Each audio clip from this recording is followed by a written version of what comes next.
All right. Hello, everybody, and welcome to People in the Boxes. It's Thursday night.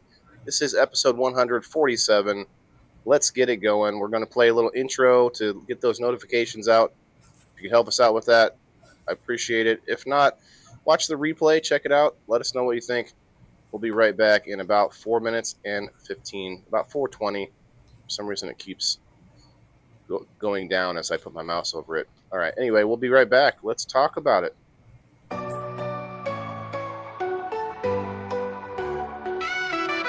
Voices echo through the walls so thin, trapped in squares where the stories begin. Whispers rise from the shadows deep, secrets these boxes swear to keep. People in the boxes, souls on display, talking through the silence, night into day. Bound by lines, yet the truth breaks free. People in the boxes calling to me.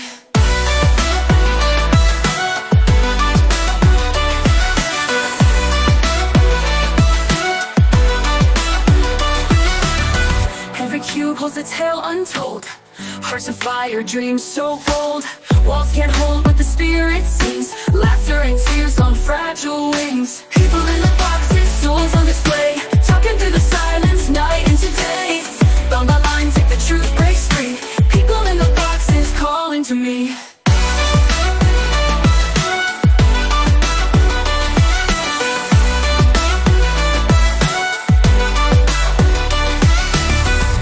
Cages or a stage to stand, a prison built by a human hand. Voices clash, then they blend as one. In the boxes, the journey's begun. People in the boxes, souls on display, talking through the silence, night into day. Bound by lines, yet the truth breaks free. People in the boxes calling to me.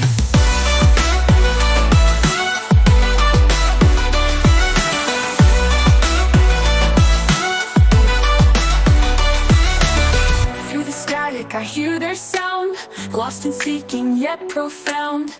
People in the boxes near and far, shining out like a guiding star.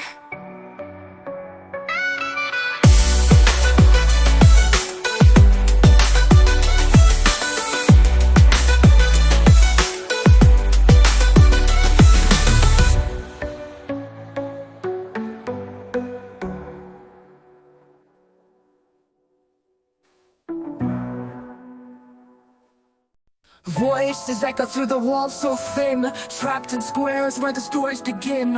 Whispers rise from the shadows deep, secrets these boxes swear to keep. People in the boxes, souls on display, talking through the silence, night into day. Bound by lines, yet the truth breaks free. People in the boxes calling to me.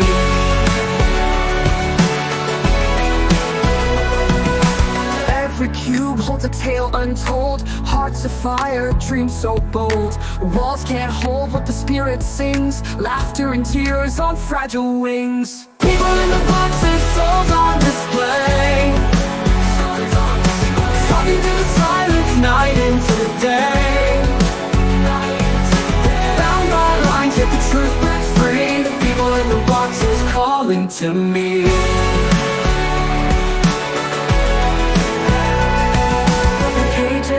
Or a stage to stand, a prison built by a human hand. Voices clash, then they blend as one. In the boxes, the journey's begun. People in the boxes, souls on display, talking through the silence, night into day. Bound by lines, yet the truth breaks free. People in the boxes calling to me.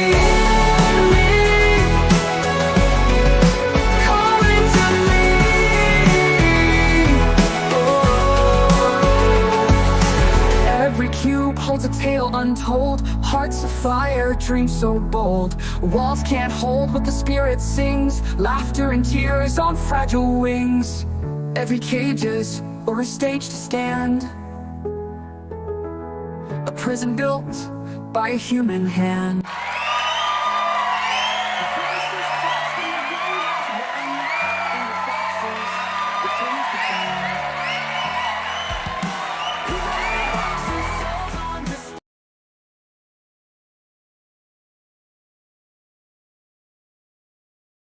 All right, what's going on, everybody? It's People in the Boxes on Thursday night, 8 o'clock Central Time. This is episode 147, and we are into June now, June 5th, 2025, June 5th. And of course, we have our lovely co-host, Miss Kim Axel, in the house. Just me and Kim. Looks like, I want to see if those work later. But yeah, come on in, guys. Hit that like button and share it out. We, as always, are looking for you guys to come up and hang out and talk about the topic and share your experience on People in the Boxes. The only show that you see out there, especially in my circles, where they invite other creators to become part of the show and become, make it your show as well. We invite you every week. This week, so far, just me and Kim. If you guys want the link, let us know. We want to hear from you. This is going to be a good one. We are getting into a time where we have to sort of imagine what's going to happen to us in the future. Now, we have people that will actually be bringing it about, as in like the engineers and the actual teachers and such. But there is a unknown to the rest of us. We all kind of have to go, well, what's going on? Are we going to have robots in our classroom in 5 minutes? So we're going to talk about the future of teaching. We're going to talk about a little bit of AI, a little bit of remote learning, all these different things happening that are happening now.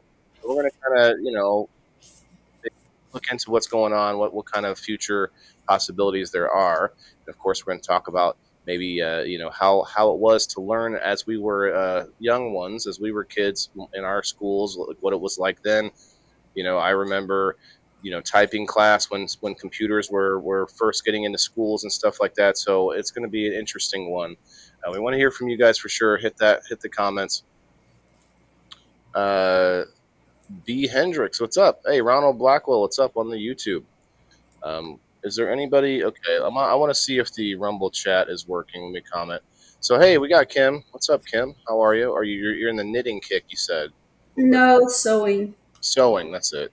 Yeah, I'm repairing all these things that you know I don't like the whole idea of wasting. I'm a waste not want not kind of a person. So you got like patches of cloth and stuff like that.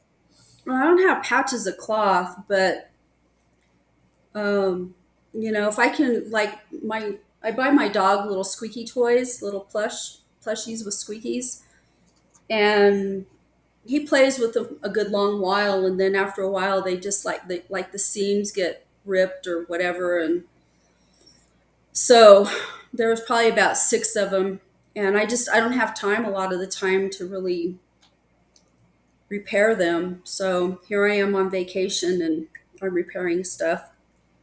Yeah, it can be therapeutic. Sitting around, just kind of like taking care of a few things that you've been needing to get done while on vacation. Yeah, but it's really, I'm not the kind of person that, I'm not a real, I don't have a lot of leisure time. um, I like to keep busy. And so it's kind of a torture. It's torture for me to have to sit still for too long. And so, I mean, I could see that. You could catch up on your stories. my stories. While watching your stories on the boob tube. You know what I mean? What stories? What do That's you what mean? that's what old people call them. Stories on the TV. What are stories? Like you're like TV shows. That's a story. Oh, mm, Uh, yeah, I don't really watch a lot of TV. I mean, the TV's on a lot, but I'm not sitting around watching it. I So, know. I'm just saying, like your hands are busy. You could be watching the Discovery Channel. You oh, and me, baby, ain't nothing but mammals. You can watch the Discovery Channel. Soap operas, right? The soap operas are the stories, right, Margaret? Well, all like TV series are stories, basically. It is here, Big Mike. What's here? Give me a few. Okay. Yeah. You can. You're welcome up. Anyone's welcome up. I did pin the link over on Facebook, and of course we do are you saying plan. I'm old? No, it's just it's a thing you can do while you're knitting and sewing and stuff. It's Oh, different things. I see. All right, let me put this up here. All right, okay. Just so you all know, on the Facebook, hit those tags, share it out.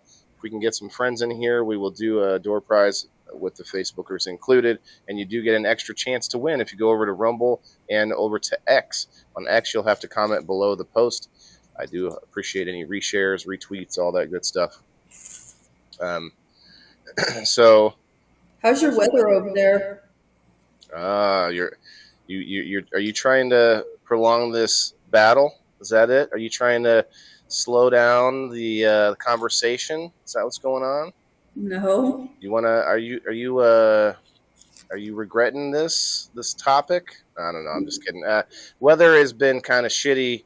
Actually, rainy. Although that's not shitty. It's good. We got to stop thinking about it as shitty. I think about. I don't like crappy rainy weather, but the Earth does. I guess like your environment does. They need that stuff, right? Yeah. So it has been rainy. I have a bunch of voluntary cannabis plants, like literally like 20 of them, that are just popping up big. Like some of them have like stalks bigger than my finger, and they're getting big. But I don't know what I'm going to do with them because they're in a bad spot. I have light that's going to hit them at nighttime, and so flowering is not going to be easy. But otherwise, it's been pretty good. I got to get mowing. It's something I didn't think about little dogs. It's like when it's rained and I need to mow and stuff, I don't want to let him outside. Like the grass is as tall as he is, and he just gets all wet. Oh, I saw Jenna asking about him. Jenna, I've had him on the screen probably 24 times already on my show. So yeah, this is Mr. Sprout, my all around co-host and extraordinaire. He's eating his second ever pig ear right now. He really likes it. Oh, hey, we got Mr. Mikey coming to join us. Well, we are on the cusp of 100-degree weather right now. Scott Burns, what's up, my guy? 100 degrees, yeah, but that's like Tuesday for you, right? Shit. Hey, Margaret. MJ's Baked Goods. It has been freaking the last several years. We used to never have temperatures this hot this early. It used to just stay in the 90s. Mikey. Well, weather be a changing. Yeah. They say that the Tornado Alley has shifted further west. I guess I read about that recently. I have heard that. Yeah. And it's like over my lifetime, if it's going to shift a little bit, yeah, I feel like that's normal. But it is what it is. I think that is something that we're going to have to get used to is the collection of data, and this kind of goes to the segues to our topic tonight. The collection of data and knowledge has become so intricate. First of all, we have a trouble parsing out what's real and fake anymore, but that's a different issue. But my point is, like, we have such a collection of data to the second, and like the weather data is so much better now and stuff like that, and so we're going to be able to track like tiny changes all around us, and we're still doing that, which is why people predict all these things, massive like changes in the next 100 years. Is like, how do you predict that? Well, you can't really, but people try to use all the data they have, and they try to predict what's going on.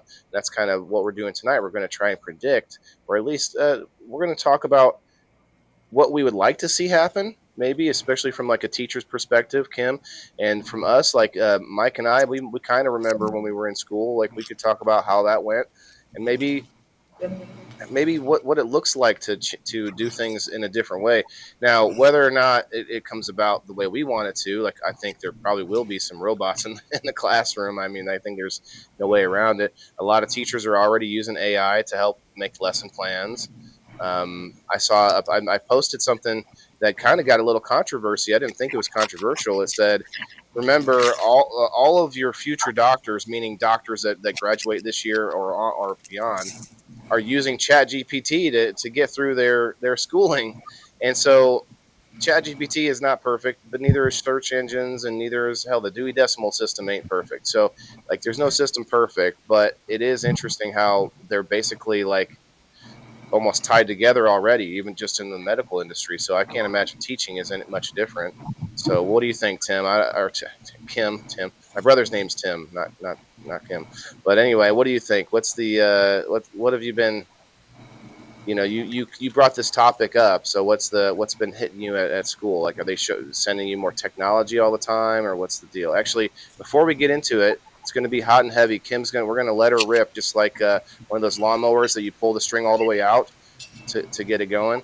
But before we do, I'd like to take this opportunity to read a quick ad, since we've already got several awesome people in the house. So hit that like button before this, and let's go. So 1775 Coffee, I've been talking about it. That's one of the main ads they let me read, and I appreciate that from Rumble. And that's why I like to read about it, not because I love coffee, but because they're actually putting their money where their mouth is and creating a product that you can go and buy if you want to help support. And if you don't want to help support them, then at least you don't have to worry about all these different ad companies coming in and like tipping the scales. And that's what the problem is that they have several different types. They have their mushroom coffee, they have their dark roast, and they now have a starter pack that is normally $170. Now it goes for $99 if you're within the first 1,000 customers to do this. What you do is you go to 1775coffee.com/studio, and that will get you the discount. You can also get a bunch of different merch inside that package. You'll get a golden spoon clip, because freedom isn't scooped with plastic, and you'll get a frother that's strong enough to stir up your coffee and your mother-in-law's political opinions, they say. So I don't know. It sounds like a strong frother. Let's see. You're getting dark roast, full dark roast that hits harder than CNN fact check, smooth medium roast, and a Vitality mushroom coffee for clean energy and laser focus, no crash. So go check it out at 1775coffee.com/studio. Grab your starter kit before they're gone. Bold beans, clean fuel, and a morning routine that stands for something just like Rumble does. Start your day with coffee that actually backs what you believe. Let's go. Hell yeah. I like to get that out of the way quick, and it seems like we're going to have a hell of a discussion, right, Kim? What are your thoughts here? You're in it. You're in the midst of it. So okay, actually, you know what? Before you go into the future, maybe you could talk about during your career what you've seen technology-wise, changing over the years, because obviously we went from computers. Now kids have like tablets and stuff like that in school. So what's it look like to you? Wow, that's a broad spectrum, because I've been doing this for 25 years. So like around the time that you were in high school was when I started teaching, like in 2000. We still had cursive. Yeah. Yeah, it's crazy. Like just the changes in education. I came in right around the time that No Child Left Behind became the law of the land as far as education. And I don't know, it's just that there's been a lot of changes in education, the way we look at things. It was during No Child Left Behind when it came in with George Bush. We started seeing a lot more, what do you call those? Charter schools. Yeah. Started coming online during that time. I don't know a lot about them, but I think they're a good thing from what I know. I don't know a ton about charter schools, but. Well, they can be a good thing. It depends. There's some factors in there. So a charter school is usually started by somebody that's got a vision. And as long as the person that has that vision is the head of that charter school, it typically does well. But when that person leaves, either they retire or they die or whatever, and it passes on to the next generation or whatever, that's when you kind of start seeing the standards of that particular school slipping. So the vision and the passion's like gone. After the creator of it is kind of. Yeah. Well, not everybody has the same vision or the same passion. They might have similar visions or similar passions, but it just depends. And some charter schools are run really, really well, and others are not. Not all of them have the same. I don't know. Some of them are in it for the money. The All one right, thing thanks, that Wayne Cruz. the one thing that concerns me about private schools and charter schools is that teachers are not necessarily highly qualified in what they're teaching. Many of them do not have the credentials to teach. Well, I was going to ask you, do you feel like in the last, you've been teaching for 25 plus years, right? Or 25 years. Do you feel in the last 25 years, the curriculum has been somewhat dumbed down for the kids, or do you feel it's still on the same standards as it used to be? I would say that the curriculum, since I was in school, the expectations of what kids need to learn or how they should learn or whatever has declined. I think teaching was better when I was a kid before a lot of stupid movements came along and clouded things that have led to a lot of the issues that we have now. I guess saying dumbing it down was kind of a bad word. I guess, yeah. No, I know what you mean by dumbing it down, and I understand what Streamline that it, kind of. I think that it's not so much dumbing it down as it is that the expectations are not there. And I think a lot of that is driven by societal factors. Exactly. I agree with that 100%. Because I remember going to school, and most of the time, every teacher you had, of course, I went to a small school, of course. I think 300 kids was in our whole school when I was in high school. We knew most of our teachers. We knew their husbands. We knew their families because it was a small community. Right. We hauled hay for them. We worked cattle with them, But I feel they was more, more passionate about it too, as back then, because they didn't have all the fancy gadgets they have now, where they can send your kid home with a tablet so they can do their schoolwork.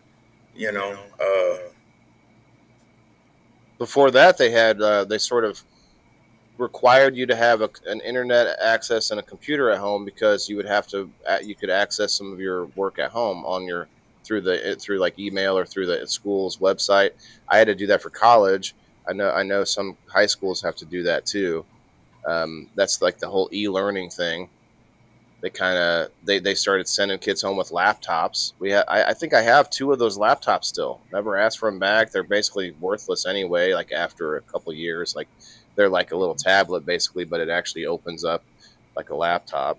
I don't know, Kim. Did you do a lot of the e-learning stuff? Did you do Zoom meetings and stuff in college? No, like while COVID was going on. Oh, of course. Yeah, everybody had to. Yeah. It sucked. I hated it. I remember when I was out in California, I had to clear my credential when I moved to California, which meant that I, had to take classes. Every state has a different way of doing their education system. They have different requirements. And California had some requirements that New Mexico did not. And so I had to re-clear my credential to teach when I moved out to California. And it was impossible for me to do face-to-face classes. So I found a school where predominantly my classes were online. And I hated it. I don't like online learning. I much prefer face-to-face learning because you just get a richer experience that way. I agree. I tried to do that for college before I went to school. I tried the Phoenix University the infamous. They're basically just a degree mill they call them, where they just pump you through, charge you the money, and oh, you're doing so good, like this, pass you on through. Here's my opinion. Here's my opinion about education nowadays compared to education probably before. I was probably part of the last generation that was well educated before a lot of changes started happening. There is a good way to teach reading, and there's a good way to teach math. And those methods have been tried and true for hundreds, if not thousands of years. I don't know, for a long time. And when you started having a lot of college professors doing research to improve on these techniques, then you started seeing a lot of changes happening. You started seeing these fads that would move through the education system, one of which was the whole language movement. And the whole language way of teaching devastated our reading abilities for 30 to 40 years. And it really made a stranglehold in my state, because New Mexico is always one of the last to latch on to any good thing, and they're always one that hangs on to stuff, even after everybody else has abandoned it because it doesn't do well. And so it really created a lot of problems for us here. I think one of the complaints that I have about education when it comes to research is that the system of education, or the colleges of education, their methodologies for doing research suck. I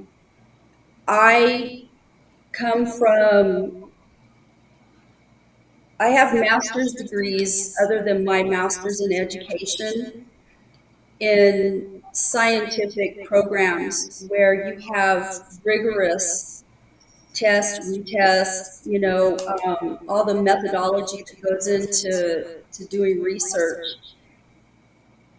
So you get good, solid research through those types of methodologies. And the system of education doesn't do that. Their methodologies for doing research suck really, really bad. And so you get these fads that come in, you have people with very good intentions of how can we improve this? I see a problem, because most people that are college professors have been teachers in their career somewhere along the way. And so there are people that have been in a classroom and have encountered whatever kinds of issues in the classroom. And so they go out and they do this research so that they can address educational problems. So you have people that have very, very good intentions, but the way that the system of education does their research really sucks bad. And I remember when I was doing my master's in government, I have a political science degree, and at my college it's called government instead of political science. But when I was doing my master's, I remember I would sit around all these PhDs and just kind of like hobnob with them. And I remember Pinky's out. Pinky's no, out. it wasn't okay. hobnobbing. They aren't like that.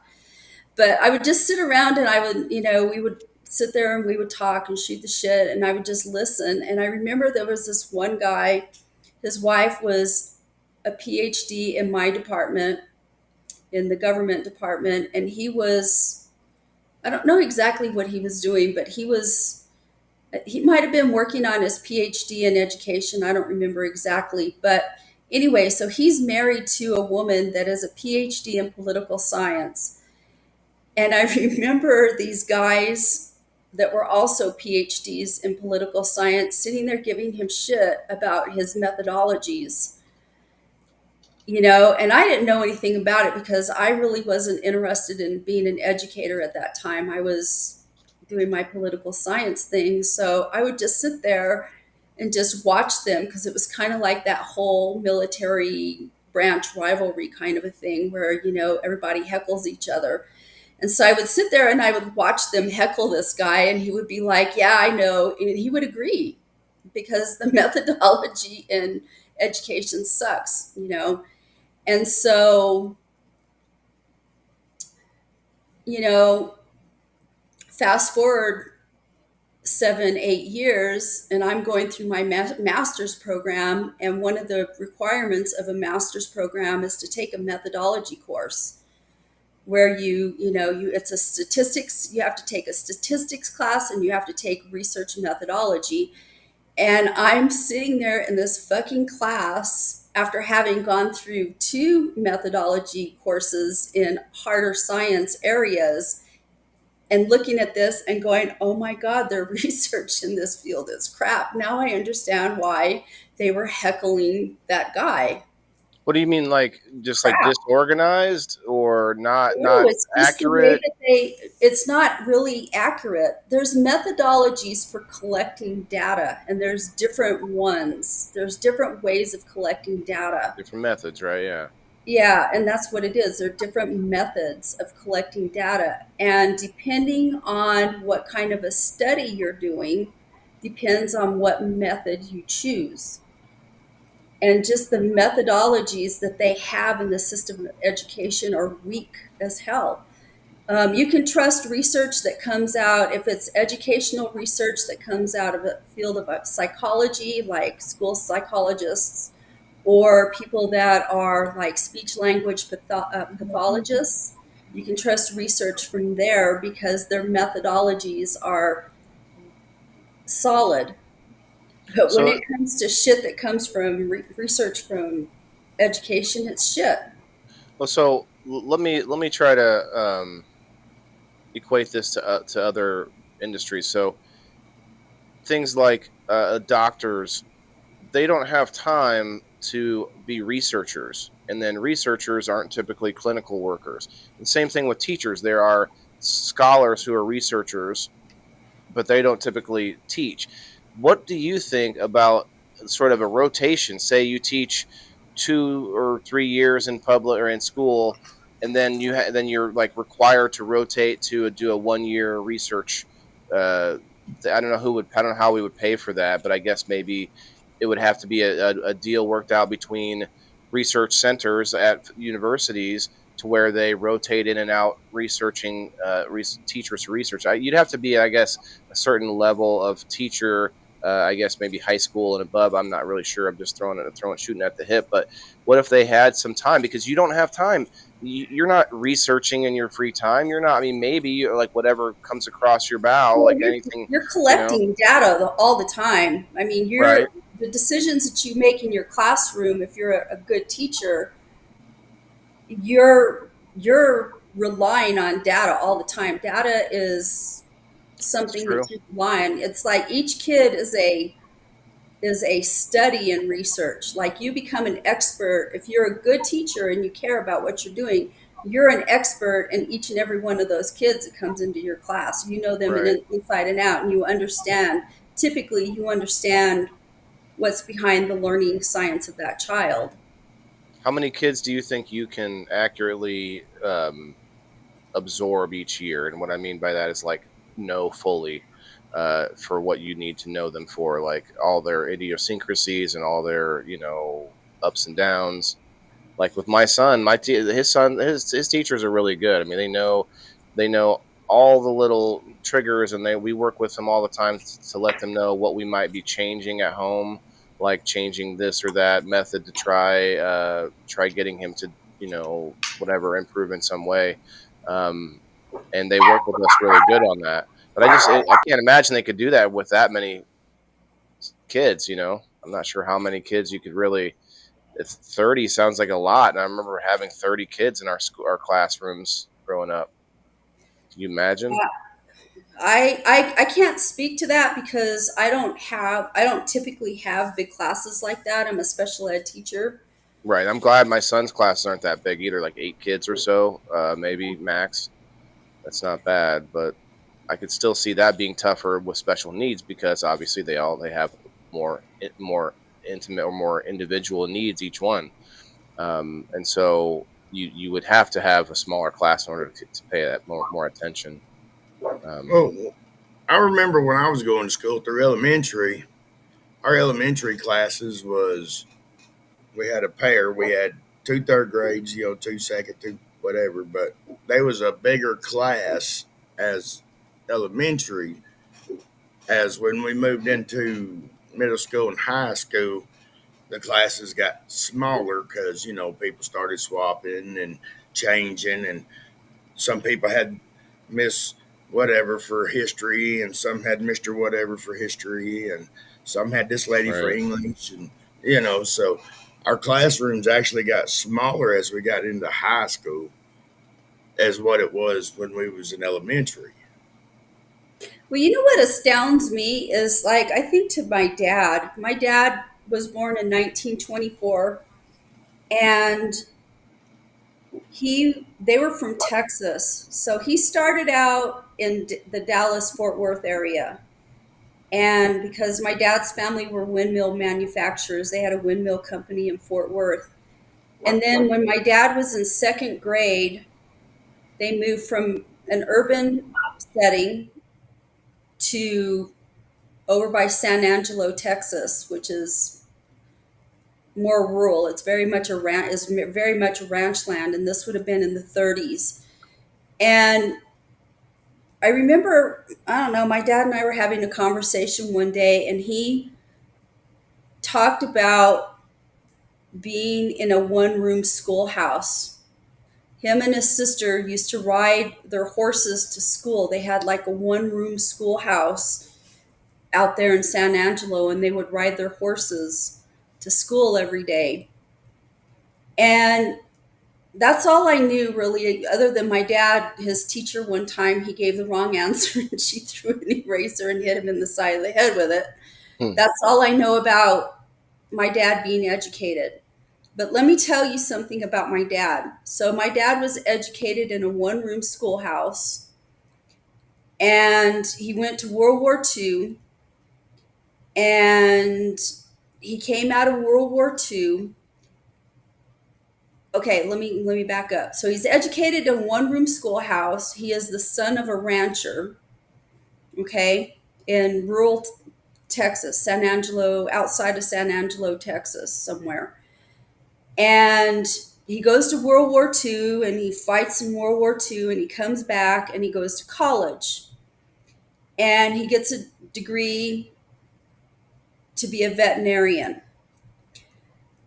My dad was educated in a one-room schoolhouse. He never used his veterinarian degree. He had this degree and he never used it. But what he did do is he went into refrigeration. And we're not talking these HVAC systems. We're talking, my dad worked for NASA, or one of the, what do you call it, contractors for NASA. And he did refrigeration for the rockets.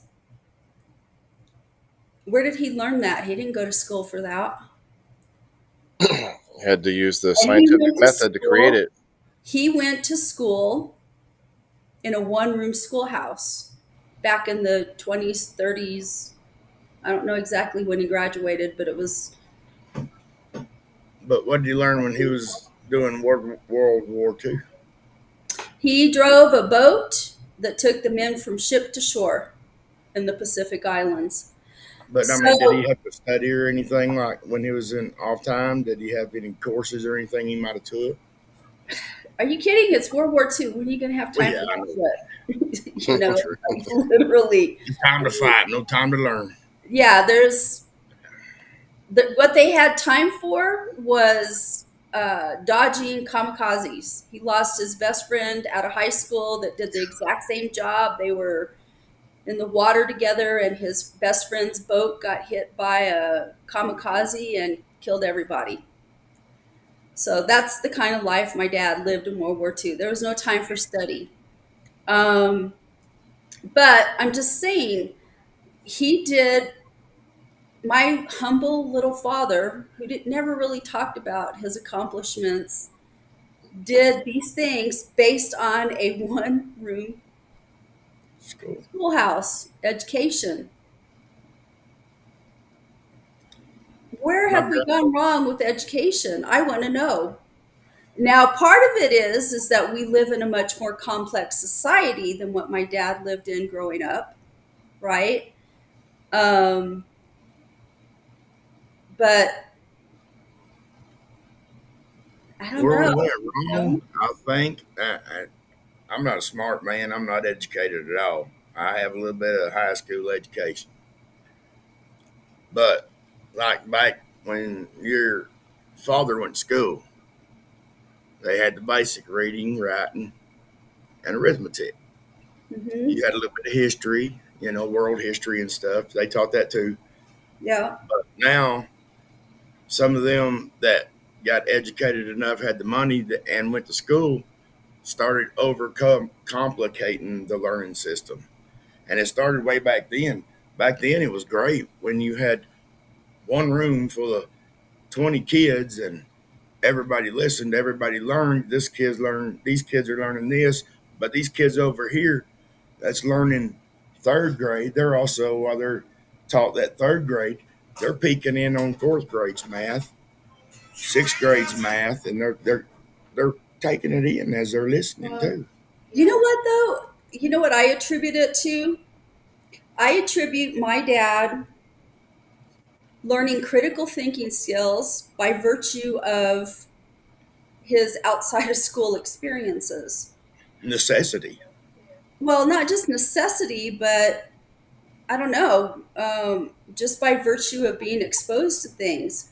You know, growing up, you think about it, be a rancher. Look at all the shit that you have to do. You know, I often wondered, my dad, when he passed away, God bless him, I had to clean out his house, and the man had hoarded all kinds of shit.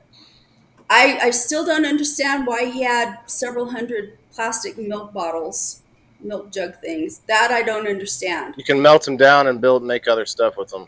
Yeah, my dad wasn't into that. That wasn't You why he can was you hoarding can them. pee in them. He wasn't hoarding it for that. I All don't know right. what his purpose was, but it wasn't for that kind of stuff. You're not sure? That's a mystery, though, huh? But yeah, Huh. but he had a bunch of old telephones, What's up, like Chris? 1970, circa 1970 telephones, and he had a broken doorknob collection. And so, I shit you not. And when I was Interesting. cleaning out my dad's house, I was like, oh my God, why the hell is my dad hoarding all of this stuff? You know, because there's a method behind all madness. There's a reason why people do what they do. And I turned it over and over and in my mind, and it's because growing up on a ranch, you didn't throw anything away because you never knew when a piece is part to something was going to be necessary. Hmm. You know what I You can mean? do a lot with jugs. Jugs can be cut up and done like you can do all sorts of stuff. You can make Yeah, you more. we know you that can now, even- but this is back in 2006. I promise you, my dad was not thinking what my dad did like to do with his jugs was he liked to make Kool-Aid. My dad drank a lot of Kool-Aid, and he would make Kool-Aid in those It's a jugs. lot of Kool-Aid. Yeah, it was. Well, making so much, drinking so much Kool Aid, certain colors, some of it will stain the dadgone jug, and you got to get fresh. Right. What do these jugs look like? That's what I want to know. I have a room They full were of all jugs. they were all clean-ish. They weren't Kool-Aid used. Okay, so And that's they all were right. all like thrown in a room. It was crazy. It was the craziest fucking thing I'd ever seen. I thought, oh my Jesus, what if I. And there was nothing in any of the jugs. No, they were all washed out. Hmm. It's crazy. Well, I hate to jump up and jump back off, but I'm gonna have to go wash my butt. Like I said, I've been cleaning all day, and it's Wash time that for me butt. to yeah, Fill up get some that jugs. butt washed. Get some water So- from the. All right, man. Thanks. Thanks for having me up, and I appreciate it. And Well, We'll thanks for see being y'all the later. only one willing to talk. We got 22 people watching. Only you are the y'all one get that up was. here, shit. It ain't nothing to it but doing it, man. It ain't nothing. Miss Kim won't bite your They're head afraid off. of Kim. They're afraid of Kim. Yeah. All right. Ah, she ain't too bad. Have a Come good on, night, man. Mikey. All Go the tell respect, Mess. we'll give it back. Go tell Bean and Mess to come over here. All right, I'll hit them up before I go wash my butt. Past Mess's bedtime. Anyway, Bedtime, good night, yeah. Mikey. We'll see ya. Peace out, y'all. I like the motorboat jugs. Yeah, the motorboat type of jugs. I got you, Chris. I'm not going to even read the rest of that. Holy cow.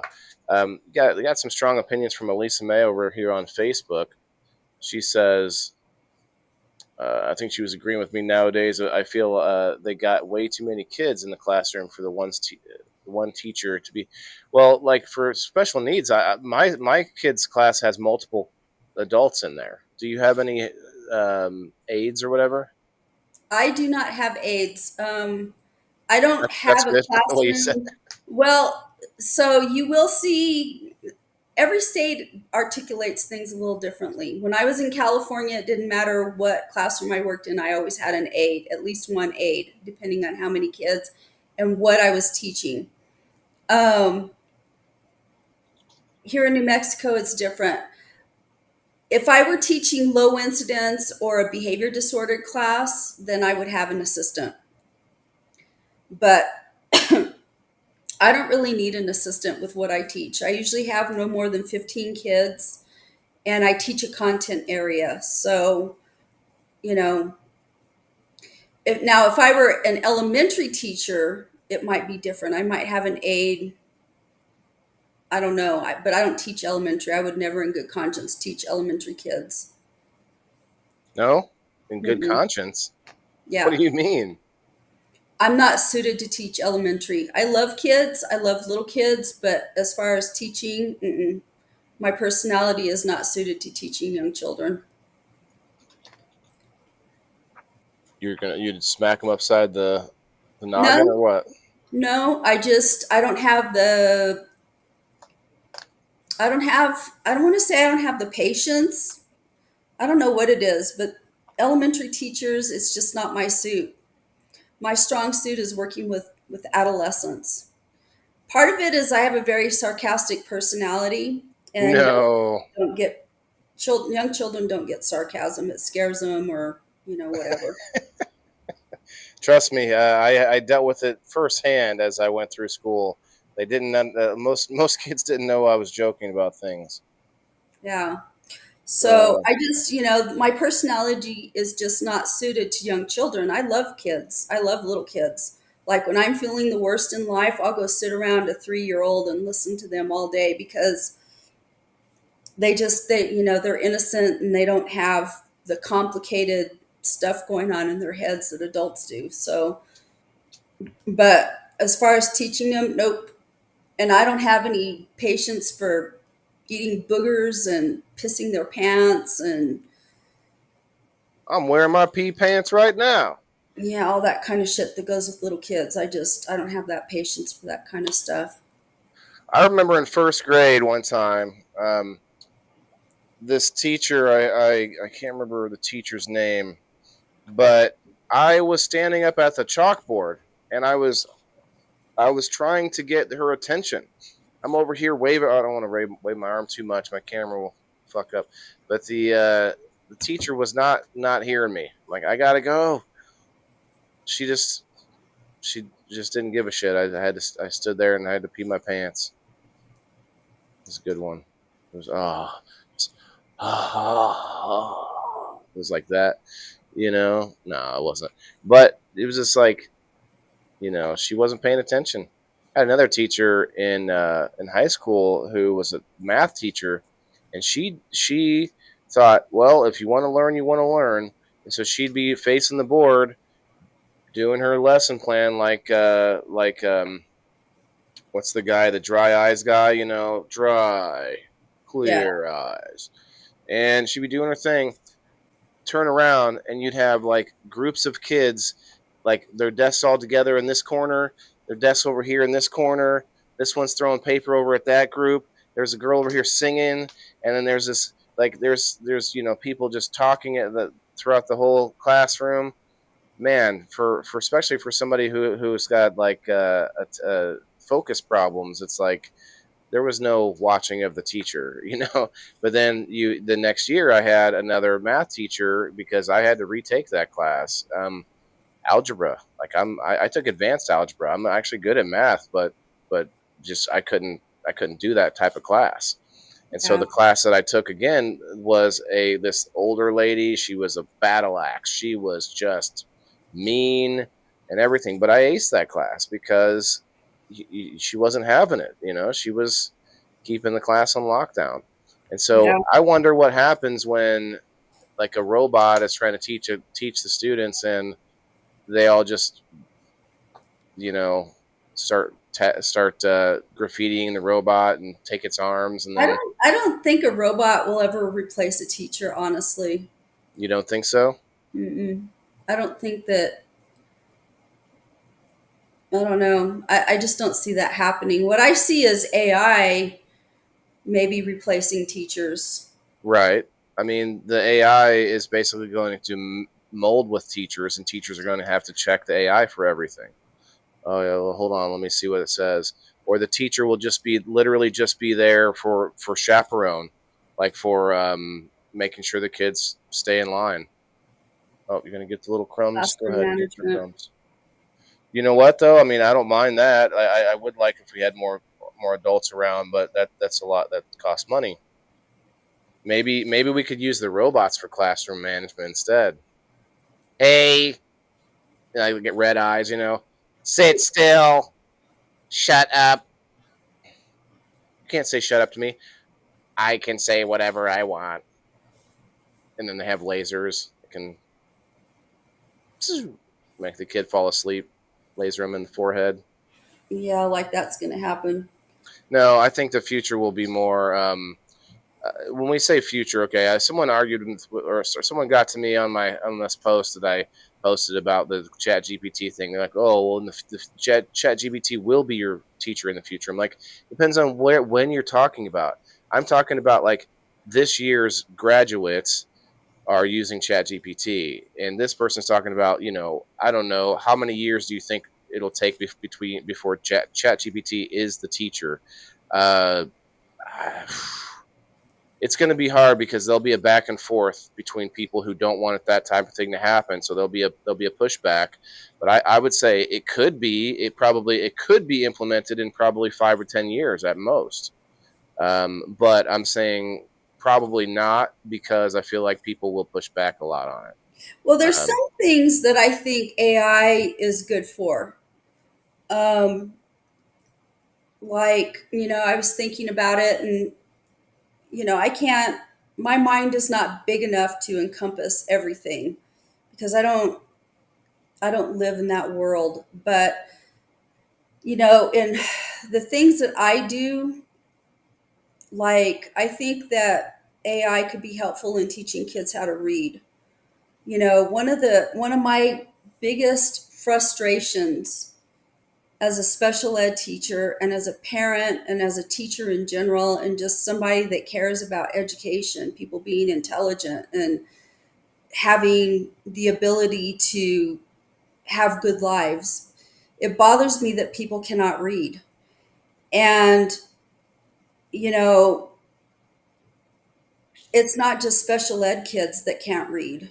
They write Right. essays traditionally for centuries that newspapers have not been written beyond a third grade reading level because They want to keep their constituency broad, or no, they because want to make most sure they people can still. can't, because there's a huge, huge, huge population of people that cannot read beyond a third grade But that's reading my level. point, though, Kim. Is that's why the newspapers would adapt to that and make it easier reading, because then they Yeah. can keep more customers, or there for them it's a business. There's certain newspapers like the New York Times, which has a higher reading level because they have the people that they service are better educated. But by and large, most newspapers are written at a third grade reading level because that's where the majority of people's reading is at. And it bothers me. That bothers me tremendously that people cannot read because reading is such an integral part of life. One and two, you know, you couple that with learning disabilities, and there's a lot of learning disabilities out there. You couple that with learning disabilities, and those are the things that keep people from, becoming more successful or having higher paid jobs or being able to move up out of these really hard labor jobs into something more managerial. Or it takes them longer to move up into managerial positions because of the demands that come with, having to be literate and stuff like that. It just bothers me. And it bothers me that we graduate kids out of our high schools that don't have beyond a third grade reading level. It bothers me that we graduate kids out of high schools that have a kindergarten and first grade reading level. And we're not talking low incidence kids. We're talking kids that I work with in my self-contained classes, that have just significant learning disabilities. I really see that AI could potentially be a really good way to teach reading to these kids, because one of the things, especially with people that have dyslexia, you need a specific kind of instruction, and it's boring and it's repetitive and it's a lot of connecting the letters with the sounds, phonemic, with what we call phonemic awareness. It's beyond Phonetic or phonemic? phonemic awareness. Phonemic awareness are the sounds that phonemes, that phonics that the letters make when they're combined, like in pairs or whatever. And people that have dyslexia need those particular connections because their brain is not wired the same as the general population's brains are. And that's where their struggles are at. That's where the barriers are at. Well, you just hit the nail on the head, Kim, because you know what, guys? We've been talking about teachers and AI, but all of it could be completely obsolete. Well, maybe not completely obsolete, but in combination with something we may not think we want, but everyone will eventually have a Neuralink or something like it. Even if it's not Elon Musk, it'll be somebody, and someone out there will have something that's, I mean, because even the look at the data they've gotten so far from the Neuralink, they're even if that was to stop, like that data would most likely get procured by someone and continue on that vision. So I try to take Elon out of the equation here, because I think something of that type will be a thing to where you can just implant the knowledge to read. You can just have like instant translation, and everyone will be on the same languages. That there's some things like that have some implications that are pretty huge. I don't Being know. able, I don't, I like technology, but I'm a problem solver. I'm a critical thinker. And when you over rely on external things, I don't know, it just bothers me. I just feel like, it's I going to don't be know. internal though. It's going to be implanted.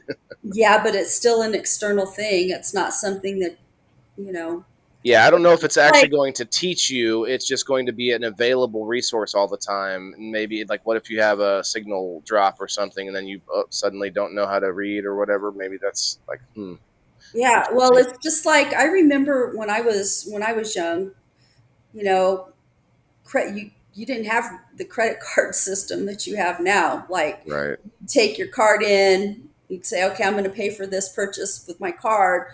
And you had this little machine that you lay the card in and it carbon copy it and, whatever. And now it's all electronic. Well, what happens when the fucking system goes down in the store? You're fucked. You can't. Or what happens if something happens with your bank?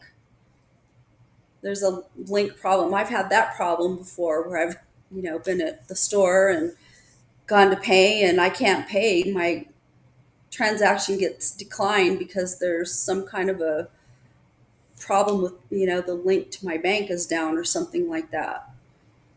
I remember, I think it was during COVID where they stopped. The banks were previously required to have enough money in their storage, like on hand, to cover.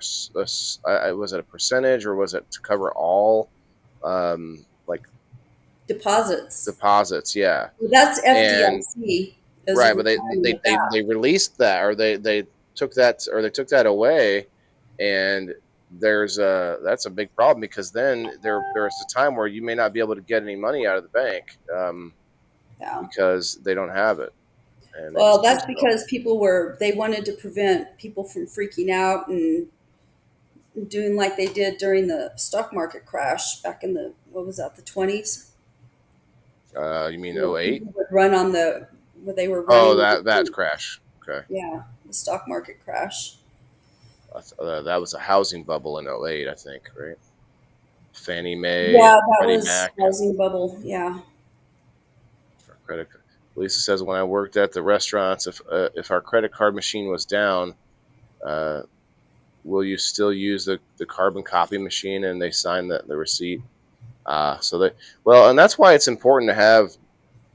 I originally think of it as like past technology is still around, but then I think it's just a digital and an analog way to do things.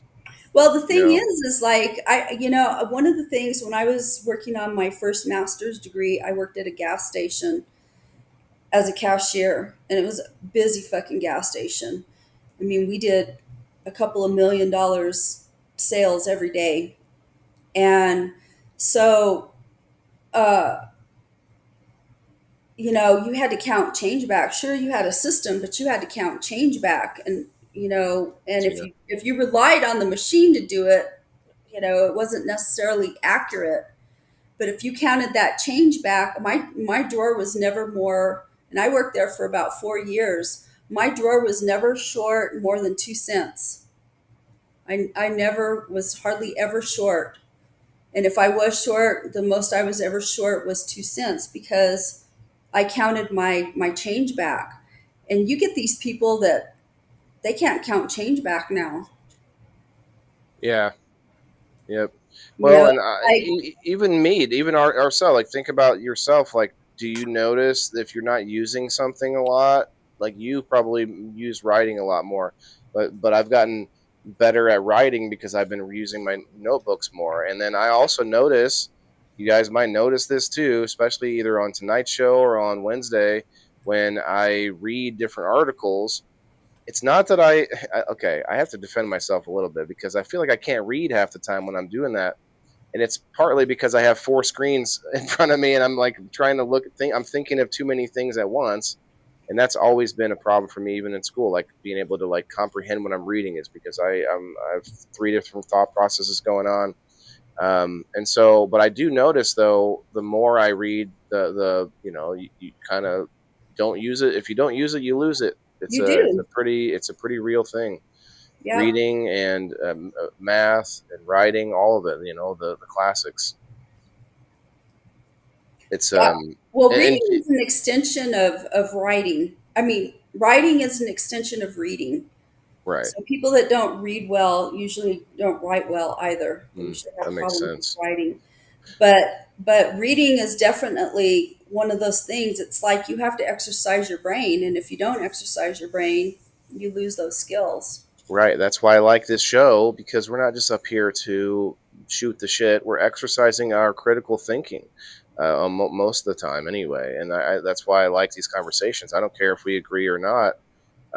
Being able to having the conversation with yourself is not going to not well. Okay, I can't say that you can't make progress by talking to yourself, but you definitely have. There's definitely a big difference in how you can form your own ideas when you bounce them against other people's ideas.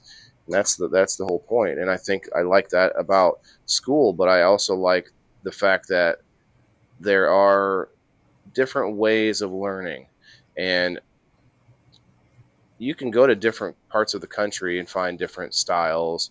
There's differences still, even though you have that overarching education system that's kind of sorry, my camera's not following me right now. Come on, camera.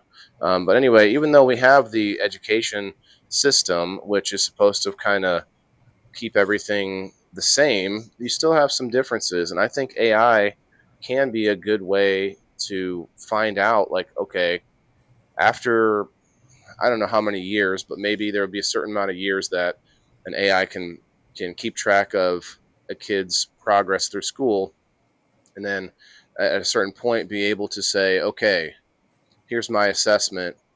This kid learns best, outside under the shade of a tree, with his hands in the dirt, and the teacher's telling him what's going on. Like, you know what I'm saying? Like, we might be able to get really specific on what each kid, and that might help parents a lot too, because think about it.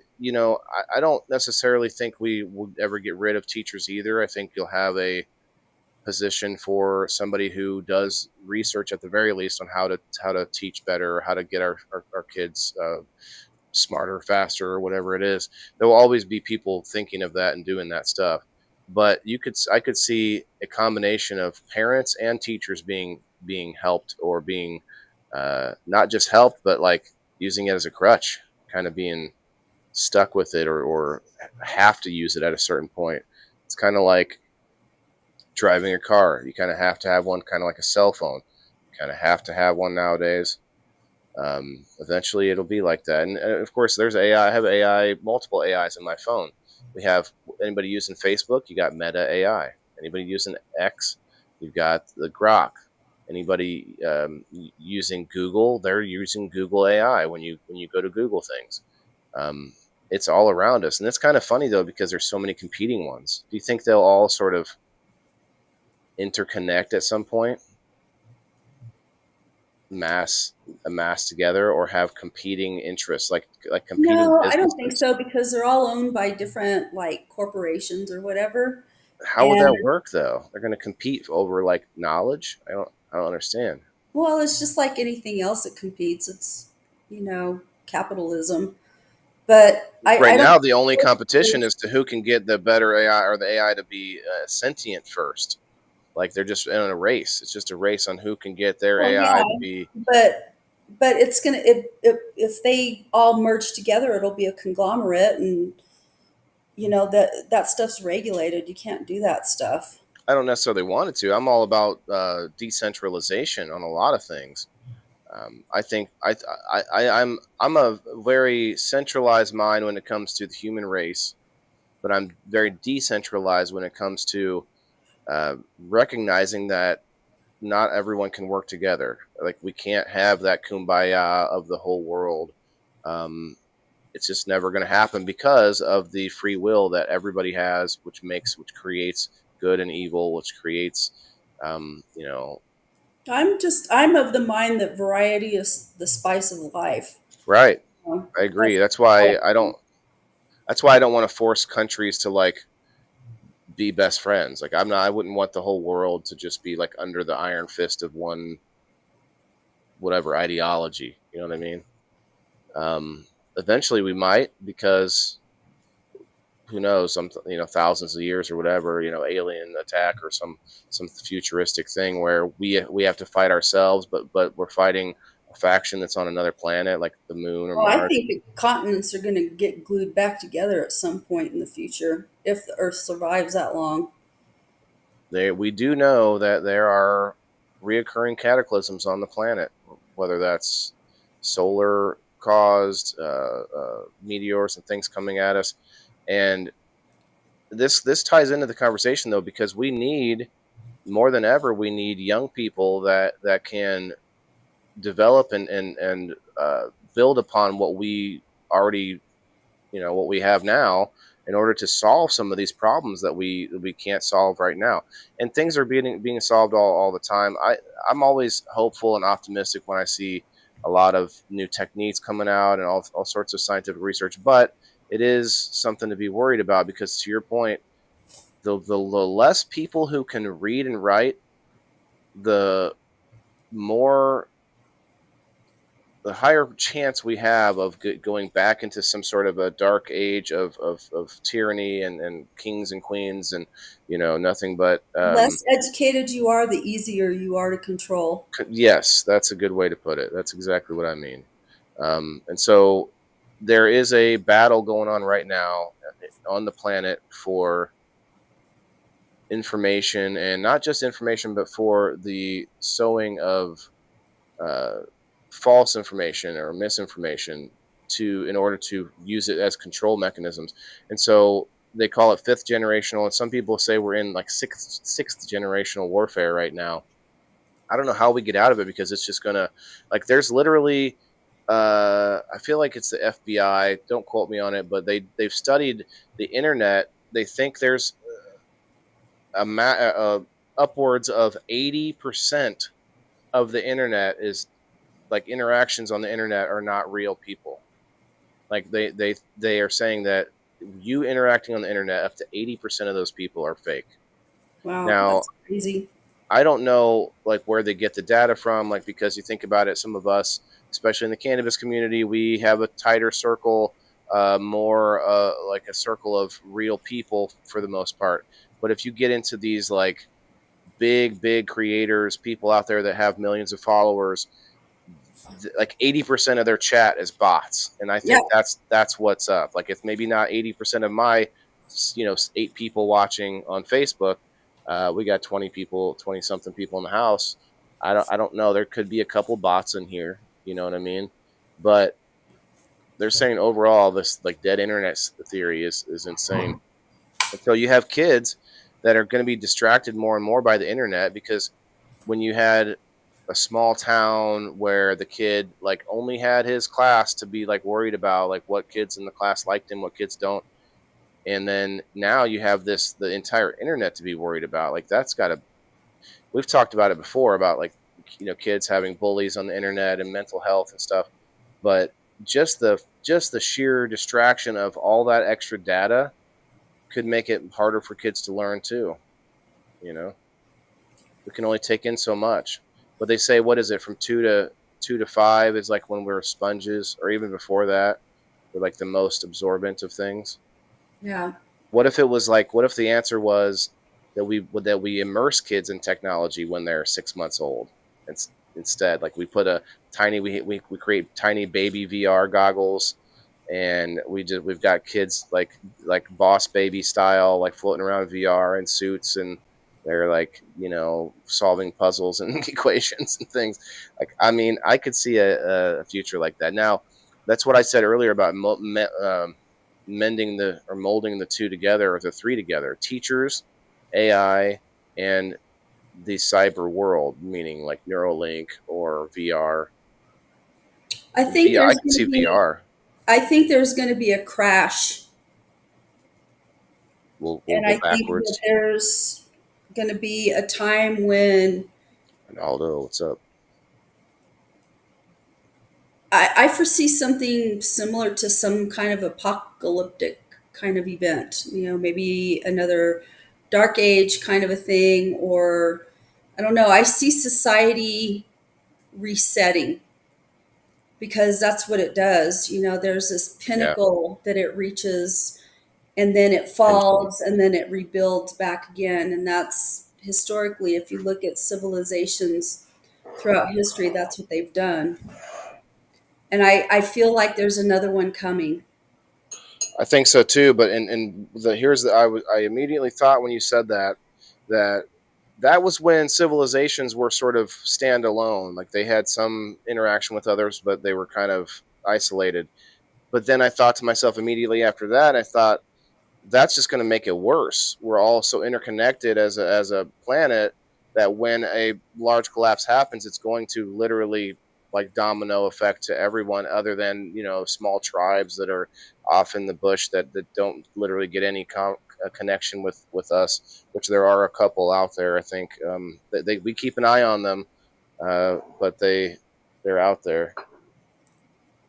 I could see a cataclysm coming, because I've seen information about this whole, like, the magnetosphere shifting, and the people don't realize, like, the magnetic poles, and that just a little bit of a shift can throw a lot of things out of whack. And for one thing, our brains, we're seeing a lot of craziness. I brought it up on the show before, but I totally see a connection there, where you start to see people become less rational.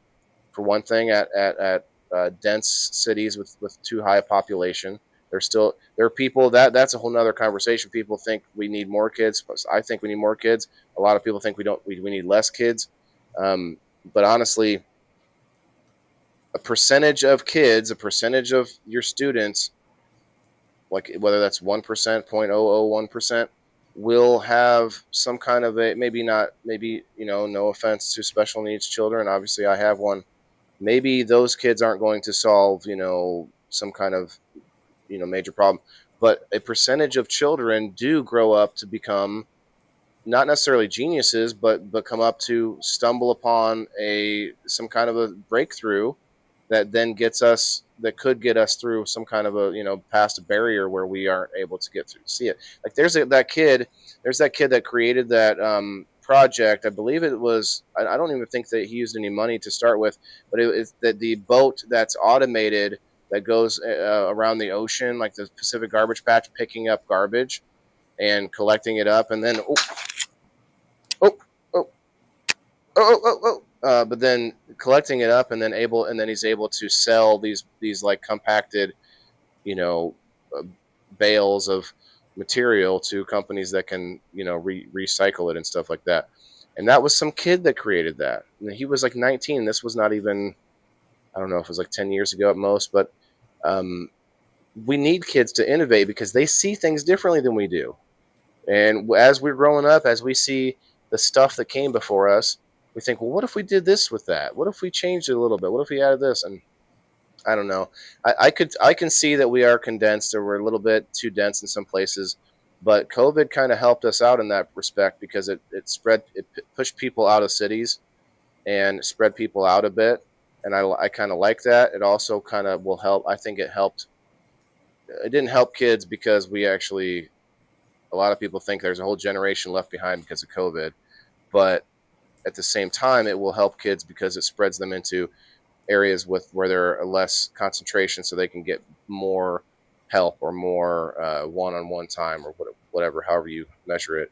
But I don't know. We'll see. Things are shifting a lot all the time. To your point, yeah, I think something major could happen. We also have like our planet literally goes into this asteroid belt every like 20,000 years or so. And we think that's where we keep pulling in every so often. We'll pull in a freaking asteroid, and not a lot you can do about that. You know what I mean?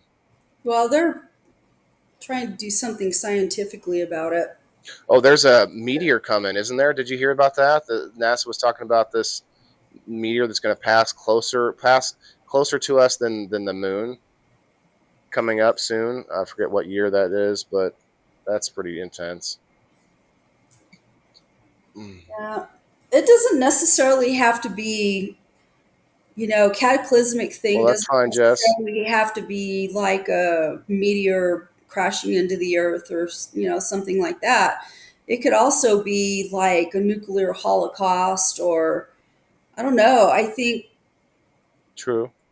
there's so much craziness in the world, around the world. Um, I just, it could very well be just like crazy uprisings of people that bring it about too. You know, Yeah, I mean, very man kind can of make it stuff. happen, but the nuclear, I think we're almost past that because of the way that Oh, I uh, don't think so. it's a control mechanism, and I think we're past that because we don't need to like the fights that we see physically in places like Saudi Arabia, or in the uh, what's the Gaza Strip, or in Ukraine. There, I believe, just getting off on a little tangent here, but I believe that they are almost like theater for the world powers, and the fact that they do this obviously to help cull the population as well. They throw as many bodies in there as they can, and without making it escalate to a thing what we call a world war. Ever since a World War I and II, now we all people believe it's a world war if there's like a certain number of major powers, involved. And from my perspective, I feel like these smaller fights, these little wars that they're sort of staging or orchestrating, are to keep us distracted, keep us busy. Like the real war is the internet. Like information. Like we already, like we've, how many times, like we throw it back and forth like the boogeyman, where we say, oh, the Russian disinformation campaign, and it's like that's every country though are out there like bombarding us with just information and propaganda, and it's like we don't notice it as much, I don't think, because there are so many competing interests doing it at the same time, and so we're basically getting like all these cross signals from everywhere. And I don't know, it just seems to me like they are past kinetic warfare, but other than to just make us, like, keep us scared about, I don't think China or America, the people in power, really want to get into a war. Like, they're never going I'm to. not so much worried about China with nuclear technology Like a smaller or country, you think? even Russia. I'm Iran, worried maybe? more about North Korea and Iran and, these smaller countries that are more volatile, that are Yeah, not. but that wouldn't set off a nuclear holocaust across the world unless they were able to pin it on one of the powers, one of the main powers. So yeah, I mean, I don't know. I know that's getting off the subject a little bit, but just to talk about the future, and we were like you said, we're due for some kind of a cataclysmic event, whether that's a volcano, or somebody said that the tectonic plates are acting up over in like Utah. We were looking at that, and there's a bunch of earthquakes happening. You got the fires happening up north. I Well, you have mean, a bunch of volcanic activity going on right now. You just had, where was it? Well, you had Mount Etna erupted again. where's that at? And that's in Italy. Uh, And then you had, there was some volcanoes over in, or a volcano over in Alaska, or volcanoes. I can't remember if it was one or two, all in the kind of the same period of time. And you always get that whenever you get, tectonic plates shifting, right. because it just goes with the. That makes sense. I never thought about that. But I'm a little worried about, we're sitting on, we have that caldera over there in, I think it's Wyoming. I've not heard of this. Ooh, how can you not hear about it, dude? That was like all over. Well, every week I tell people, No, throw no, me no. This has some been stories and known we'll for a talk long about it. time. Disney, or not Disney, what do you call it? Discovery Channel has had it Let on me look several at it. times on some of their programming. That's how I learned about it. And I went, holy shit, that's scary, because it's huge, and it's like if that thing explodes, it's gonna fuck things up pretty good. We Hmm. could end up like back in an ice age kind of a situation. Um, yeah, and that's the other thing, is we do go through ice ages. Like, there's been multiple ice ages, and it's almost like a cycle. What would we do if it was in our generation? Like, we would have to. I think we would have to go underground. I feel like Yeah, I that's the don't know. safest place in I an think ice there's age. going to be a lot of people that die if we have another ice age. Oh, for sure, billions would die. I'm not even sure if we could protect. I'm not even sure if we could, have millions survive. It'd probably be in the hundreds of thousands at most. But I mean, a lot of people fantasize about post-apocalyptic scenarios. It's kind of a Hollywood, even books, movies. Like, it's something that we think about a lot. People thought about it for hundreds of or even thousands of years, at least, that I know of, because of the Mayan calendars, and trying to predict. Like, I believe they were able to predict when the next cataclysm comes, and that's what a lot of people talk about. And I don't know, like, maybe the calendars are different. We've changed our calendar. No one knows when the actual timing is, because of the changing of the months, and all of the shifting of the stars, and it's hard. But it is interesting to know that we had technology, we had knowledge a long time ago that we just don't have today. And to know that we have more recent uh, examples of this, where we just lose knowledge. And when it comes to back to the topic, teaching, like teachers can only do what they can with what they got. And Well, I don't you know. know, Do you think any teachers knew that they were teaching incorrect facts, like stuff that we talk about today, like the Midnight Ride of Paul Revere, the like some of the names of historical figures and some of the stories that we were taught. I'm trying to think of a couple other examples off the top of my head, but there's a few famous ones that we were taught in school that we now know were false, about history and other things. I'm trying to brain fart right now, but I'm sure somebody might think of one in the comments. There's the Midnight Ride of Paul Revere. I guess Paul Revere only rode like the last mile of the trip. He didn't do like much of any of it. And then there's oh man, there's some other ones. Like was it the wooden teeth with Washington, or was it something? Anyway, there's a few stories that we're taught in school that we now know are just total bullshit. And it's like, I wonder if some teachers know this at the time, but they just teach it because it's just literally just to kind of get across a point. That's why the whole Paul Revere thing doesn't get explained. Or do you think they just don't know that in school? They're not able to do that research, you know? I don't know. That's a crapshoot. There's some other good I've examples. I can't always, think of I predominantly have taught social Sabine. studies. So when I teach, like, I try really hard to make sure that what I'm teaching is true and authentic. So, but one of the things about history too is that history always glorifies the winner. It's written by the winner Right. of whatever, one and two, there's always mythologies in society. There's a lot of mythologies in society. So whatever society you live in, it's going to blow up and glorify, the heroes of that society. So I don't know. It's hard to say. I think one of the good things about education now is that, there's a lot of people out there that do actual research to ferret out these mythologies, these untruths, um, so that we know better,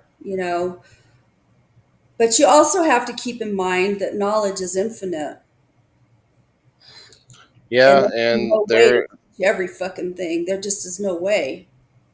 and there's a lot of the first word that comes to mind is spin, but there's a lot of different interpretations of things, you Well, know. And then there, interpretation is nothing more than a person's worldview. We all yeah, have but different worldviews. No, it's no but. Two that's people what I can mean. witness the same crime and be interviewed, and they both have different perceptions of what happened. Well, that's a perception or your recollection of information. I'm talking about us now trying to decipher what the founding fathers meant when they said this word or that word, and that is interpreting what came before us. And that's how we went from thinking dinosaurs were big lizards to now thinking that dinosaurs actually had a lot of feathers. And that's because we're just interpreting the data, and we don't even really know yet. And I mean, I'm not like one way or the other about it. I'm just saying, like, interpretation for things like history can make people think so totally different things. That's why we get all these conspiracy theories Oh, of yeah. things, and like, Well, the thing uh, about the founding fathers, what's up, well, JB? wait a minute. The founding fathers are different than the fathers of the Constitution. So I don't know what you mean by that, but the It's a framers of general the term. The people that Constitution, were around back then. no, no, no. It's two different things. Because the founding fathers are, the I people that was I, created America. The okay. framers of the Constitution were the people that created our government, our system of government that we have now. And I know that one of the reasons why we know so much about the Constitution and the stuff surrounding the Constitution, the creation of the Constitution, is because James Madison kept copious notes of every single thing that was said during the formation of the Constitution.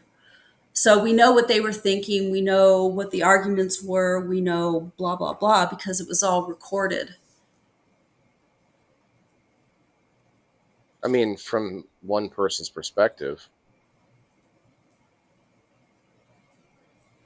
But a lot of people, scholars, will read up whatever papers they can get from any of those, people back then. Not to that doesn't really disagree with your point. It's just that a lot of people will argue about the Constitution, but not talk about all of the side notes and like letters and stuff from some of these characters that also that you can read stuff from Ben Franklin and Jefferson and stuff. The Federalist Papers, and there's a lot more to goes behind looking at what their intentions were, right? Because that's helps get you some perspective. But yeah, I don't know. I think they didn't. I don't know if they saw this coming though. A lot of people have brought that up. Like if you went 50 years back and said, "Well, we'll be putting helmets on, and you can just zoom away into a virtual world," and like there is something to be said about where technology might be in the near future that we don't even know. You have no idea. Like I think we'll be able to implant knowledge. I think we'll be able to just either whether it be Neuralink or whatever it is. But I also think we should be able to use some of this knowledge to our advantage that's kind of what I look at as evil knowledge, which is like how to manipulate crowds and how to manipulate people and brainwash people and all of these sort of what you might think of as evil or nefarious.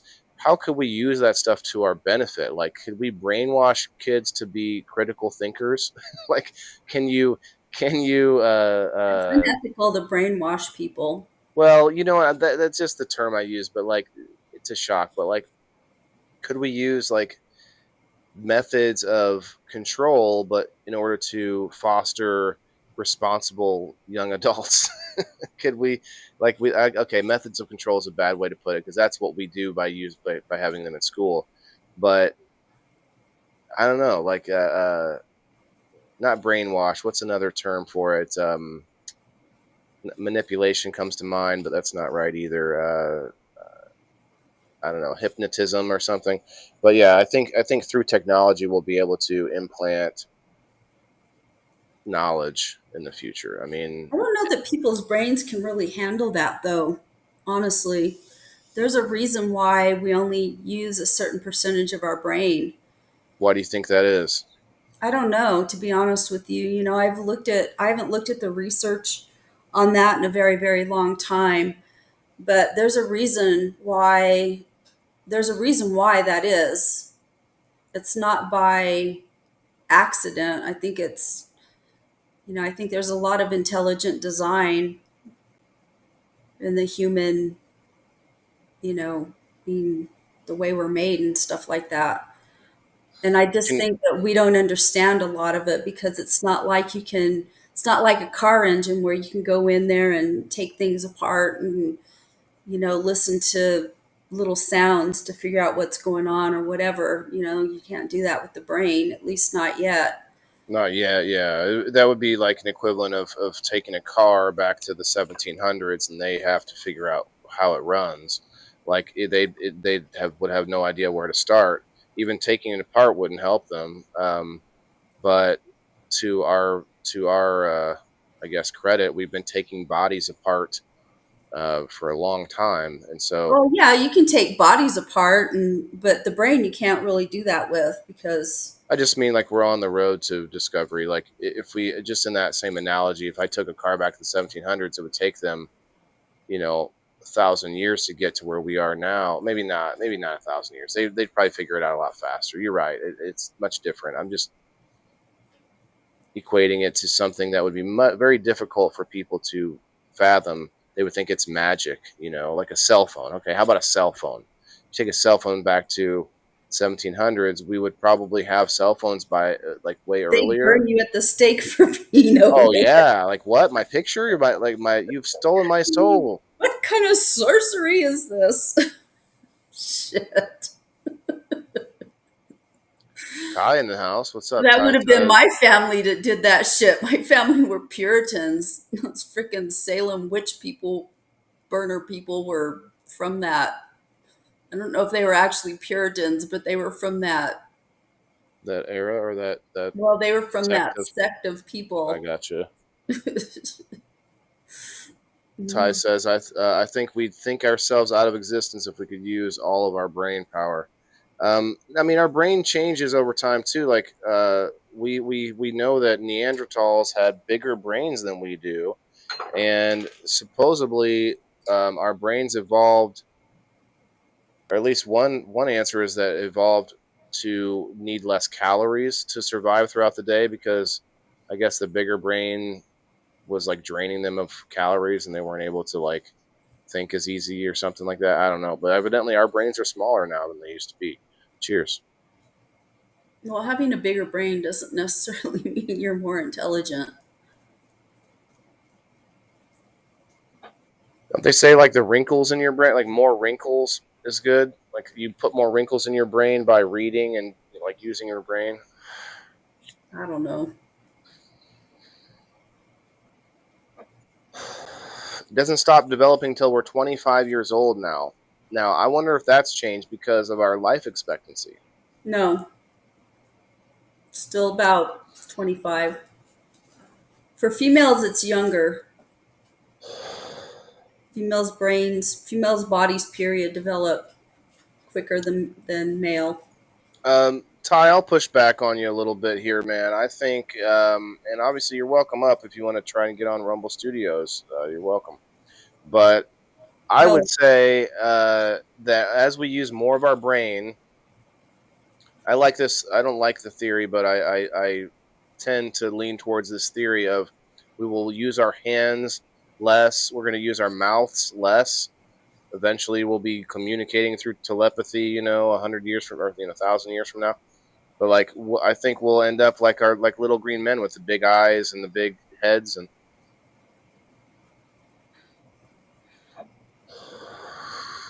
the pigment of our skin will change because of space travel and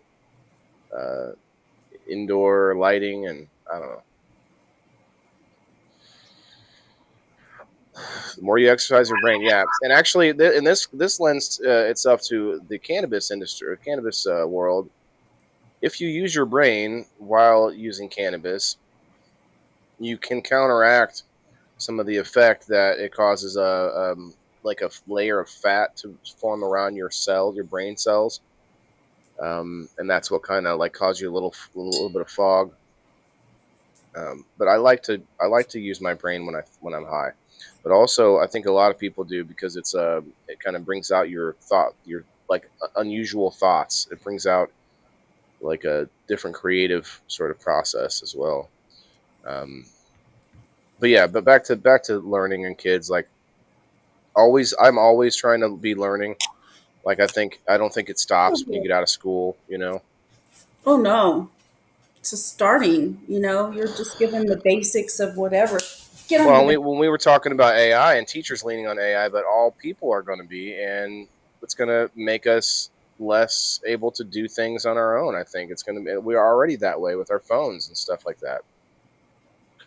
But I think that's why I say I think if we can get to the point where we can implant knowledge, although there's a scary slippery slope there because they can also take knowledge or implant false knowledge or implant false memories. That whole thing, there's plenty of movies about that kind of a concept. Yeah, I don't want anybody implanting anything like that in my brain. I'm good. What do you mean you don't do Rumble, Ty? It's free. You don't have to. You do StreamYard.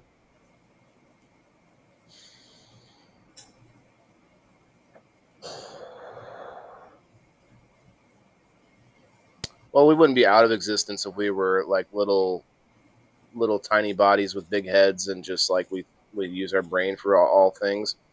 We would just be like, I don't know, eventually ascending into like energy, just energy on the internet. I don't know. What do you mean I don't do Rumble, Ty? What's up? You got a problem with Rumble? You don't like the freedom aspect or what?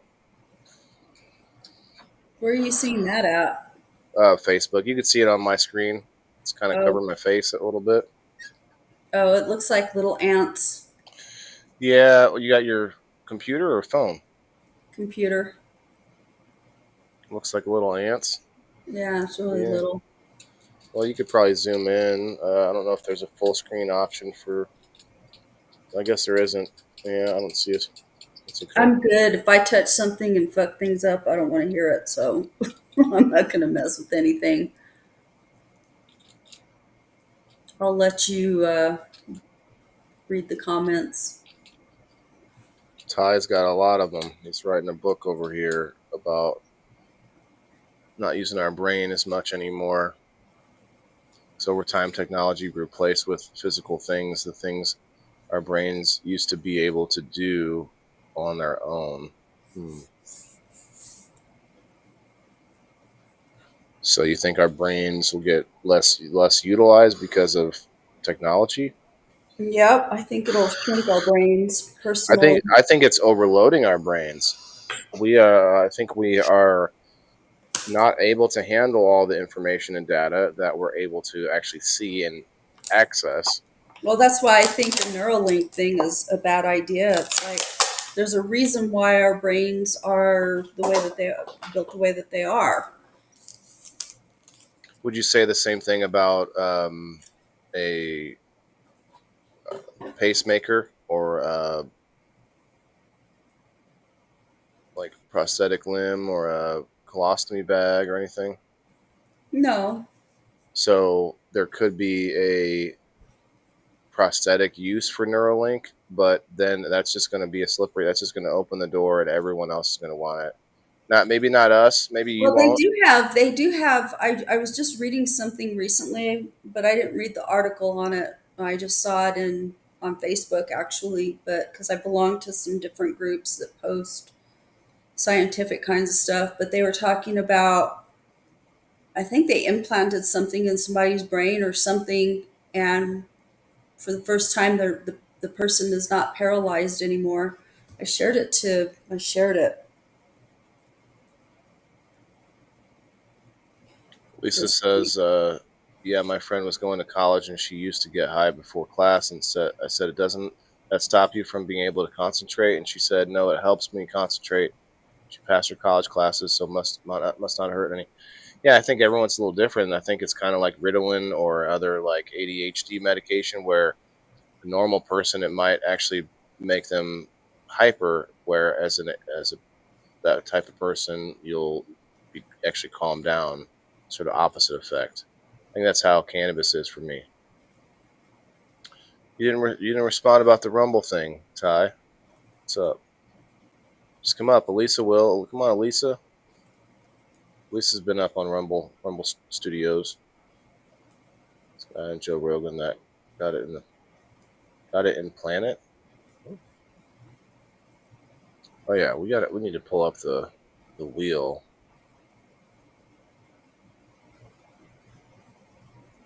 So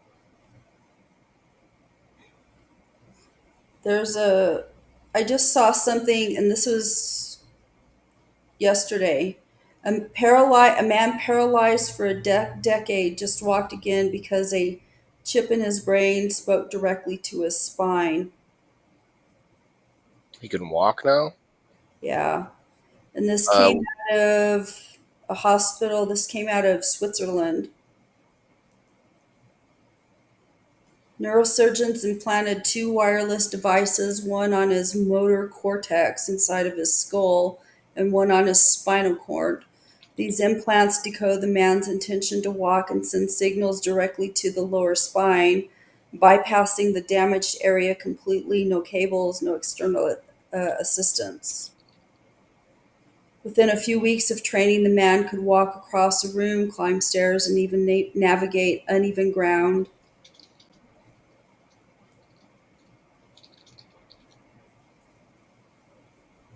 That's sounds like a different story from that guy that was his first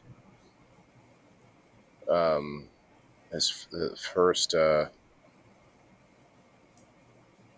experiment, or the first like implant was a man who permanently lays in a bed, I think. Yeah. That's a different guy. Sounds Well, like. I'm sure that there's probably there. I know that they've been doing a lot of work with implanting things, and I shouldn't say implanting. I know that they've been doing a lot of work with people that are paralyzed and trying to figure out ways to help them not overcome their paralysis. This is the first time I think that I've heard of something being implanted in a person's brain to do that, though.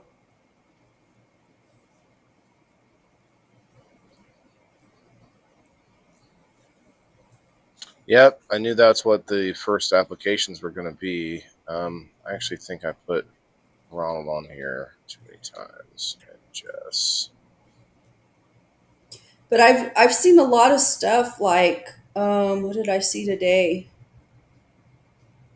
I don't know. I post stuff that I think is interesting.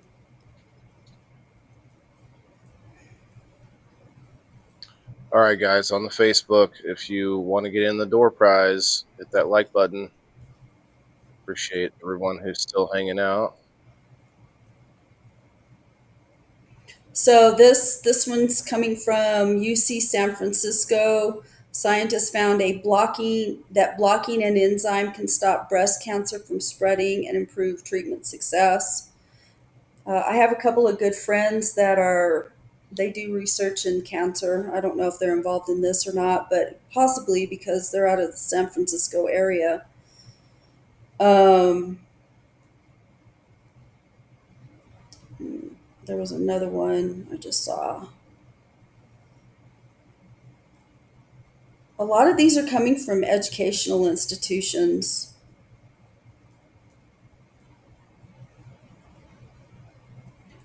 Scientists restore vision using stem cells, a breakthrough that could help millions see again. Stem cells, man. I keep an eye on those. There's so much going on with those. Yeah. I love Well, it. they've got stem cells that they can put in your back to restore your discs and to Hmm. reverse Knees, spinal frequency. shoulders. Oh yeah. Here's another one. Revolutionary tiny machine cleans cholesterol out of your blood vessels. Scientists made a tiny machine that removes cholesterol from blood vessels without the need for surgery. There's all kinds of crazy stuff going on right now with, I don't know. Technology. Yeah. But Well, the thing is that, you can come up with ways to improve people's lives, their health outcomes with stuff like this. But people are still going to die. Like, it's like, I don't know, evolution ups the ante. You know what I mean? I what? firmly believe that there's a natural cleansing and that when people don't die when they should die, that nature just ups the ante and figures a way to circumvent whatever technology that we create. I mean, our life expectancy has risen though. Like, so I think that's natural. I actually think our I think humans used to live a lot longer. You know, the stories of Moses being 900 years old, and I think there are a lot of stories of that actually too. So maybe a mythology to some, but I think that in the past we had technology that we don't have anymore, and I'm sure we've done that a couple times, at least a few times. We know that our species is like 300,000 years old. We've had to have done done this a few times. That's just my opinion. You know, take it or leave it. But I would say we could get much longer life expectancies eventually, just through better practices, better health, better nutrition, all these things that we are getting hit with right now. I think it's possible. But so what you're saying is, I don't know. Like, what should be our life expectancy then, Kim? Should it never go up, or because it used to be like 40 years old in the Yeah. Wild West times, like probably Well, less. people lived harder lives back then, like physically they're, Yeah, so much. technology, has really helped to make people live easier lives. But at the same time, like, I don't know, like, what's the quality of your life? You might Right. be living a longer life now, but like, It depends. if I've you seen haven't some. taken care of your body, what's your quality of life going to be like? Who was that? Was that Dick Van Dyke? Is he dead or no? I No, saw he's still alive. he was like 99. I think he was just. I saw a picture of him at a Yeah. red carpet walking around. Like he was like, I do it just to defy, or it's just because I can now or something like that. Him and And Carol Burnett. yeah, so Carol Burnett's 99 I too. think there's something that there's plenty of reason to stay living longer, and eventually everything gets longer. Meaning like our prime will even get pushed further out. So I don't know, because people talk about 30s and 40s as the prime of your life. Well, that used to be the death, the time that everyone would be dying. So I don't know. It is interesting though. So you're thinking that maybe it's kind of like Final Destination, where if you miss your death that you were supposed to take, you're supposed to have a death, and No, I if you don't think missed it's it, like that. I just think that nature always finds a way. There has to be a natural culling of things. oh, Ty's on Rumble. He's trying to come up. Let me send him a message here. Are you on, Ty? If you're on a phone, you're gonna have to have the app, Rumble Studios. It'll tell you that when you click this. Um, okay, so we'll see if Ty gets up here. But this is number 9 from the locals last spin of the week. Who's number 9? Who's number 9? That would be. Wait, why is this? Oh, okay. That's Chris. Congrats, Chris. You win.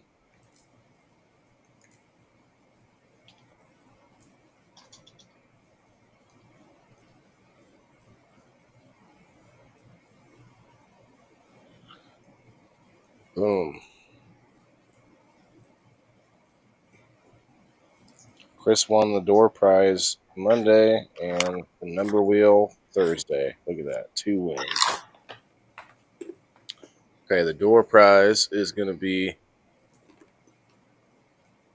Hey, he'll be 100 this year. Oh, yeah, that's what I thought. Thanks, Margaret.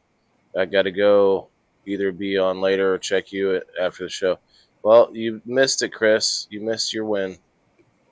You still get the win because it's a you don't have to be here to win for subscribers. Ronaldo's got to win a big box coming to him. I gotta. I think I actually have a box I found for that Ronaldo. I'm sorry, it's not a. I'm a procrastinator, but we're gonna get that taken care of. Ronaldo's got a big win, and he won 2 more Indoor Farmer coupons this week. Let's see if Ty's coming in here. Two people that treat their body like a temple of longer or live longer. Okay, it won't work. It's not blue. Click the link. It's not blue. I sent it to you directly, Ty. Let's see if we can get Ty up. We're basically about to finish up the show. You do have to be here to win the door prize. Paste. Looks like the same link, so nothing's changed. Did you see where Germany made a train that runs on hydrogen and emits water vapor? No, but that makes sense. I mean, we know hydrogen is a very highly available substance on this planet.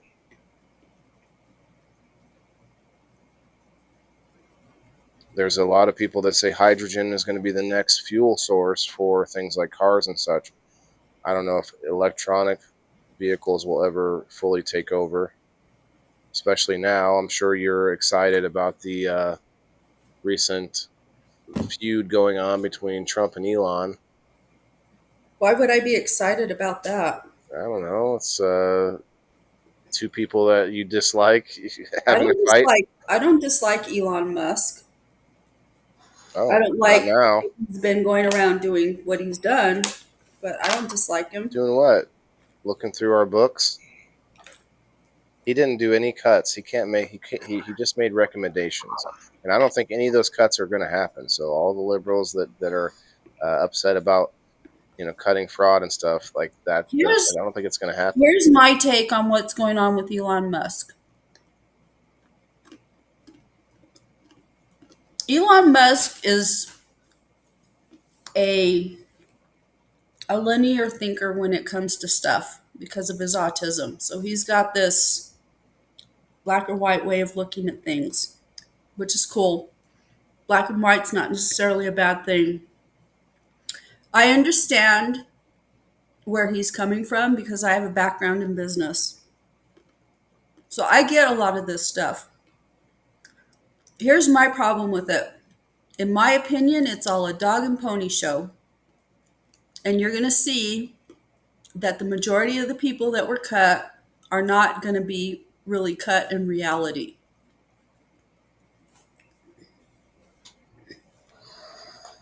Yeah, I don't think there's much cutting happening with And then in my Congress opinion, in charge of the money. I feel like he was duped, And I've told my friends this all along, Into doing what? Like just wasting some time? Like there's nothing, he didn't really lose a lot out of it. Well, I just think he was duped into thinking that he was doing something that was,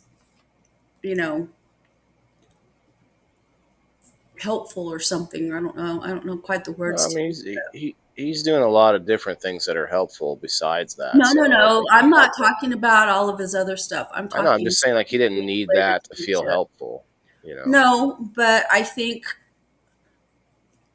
in this context, I'm not talking about any other context. I think he was used and I think he was duped. So, hey, Ronaldo, thank you for the 100 stars, man. I do appreciate that. It's hard for me to keep track of all the different chats, but I'm about to get all of the likes off of Facebook real quick. Oh, let's go here. So if you haven't hit the button by now, I guess you never are planning to do so. So I'm going to refresh one time.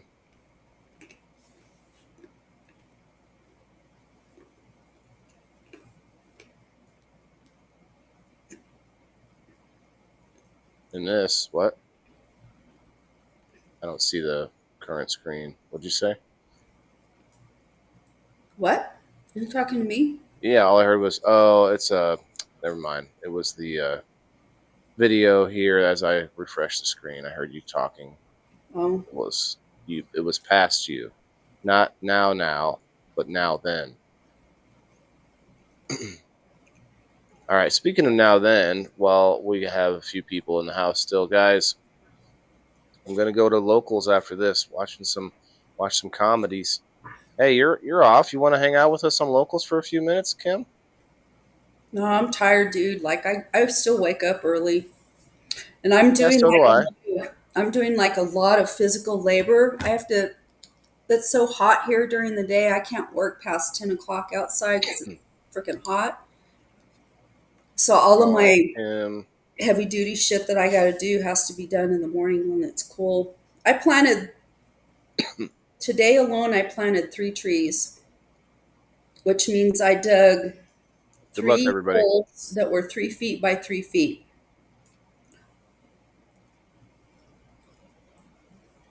I did that this morning. So, and then I came in the house and all of my stuff that I brought home in December from my classroom, I dumped in my front bedroom.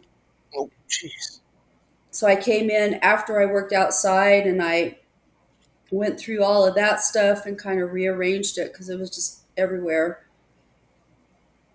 And dug through and pulled out stuff that I'm going to take to my classroom when I go back this fall. So it's like, I'm not, just because I'm not working at work, like I'm freaking got a lot of stuff going on. I got to go out to my garage at some point. I'm not looking forward to that because it's so damn hot. But I have a lot of stuff out there that I need to go through. I have materials for my classroom that I need to dig out. Ted Hanser. Hey, Tedibles. He's not here, but he would be the winner if he is. Ted, are you in the house? We do daily course early and morning. No tagging, please.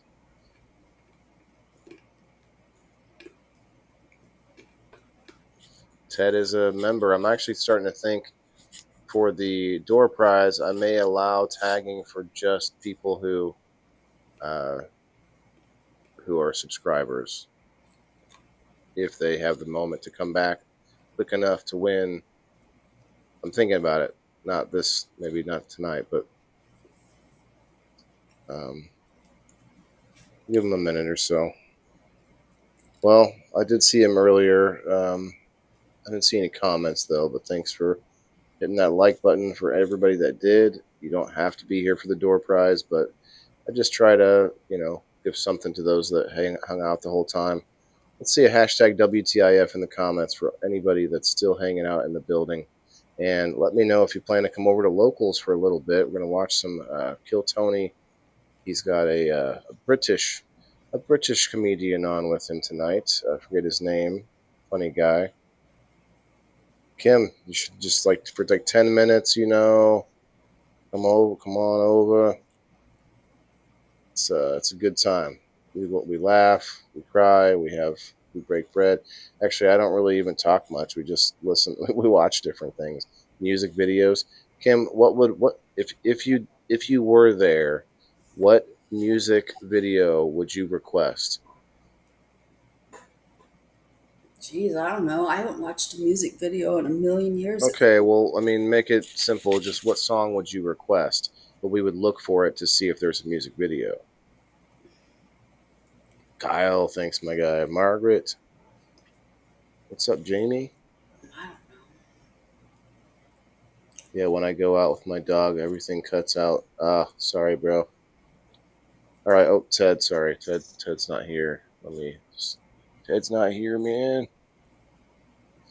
Thank you, ladies. Chris, what the fuck? I'll be there. What WTIF? I'll be there.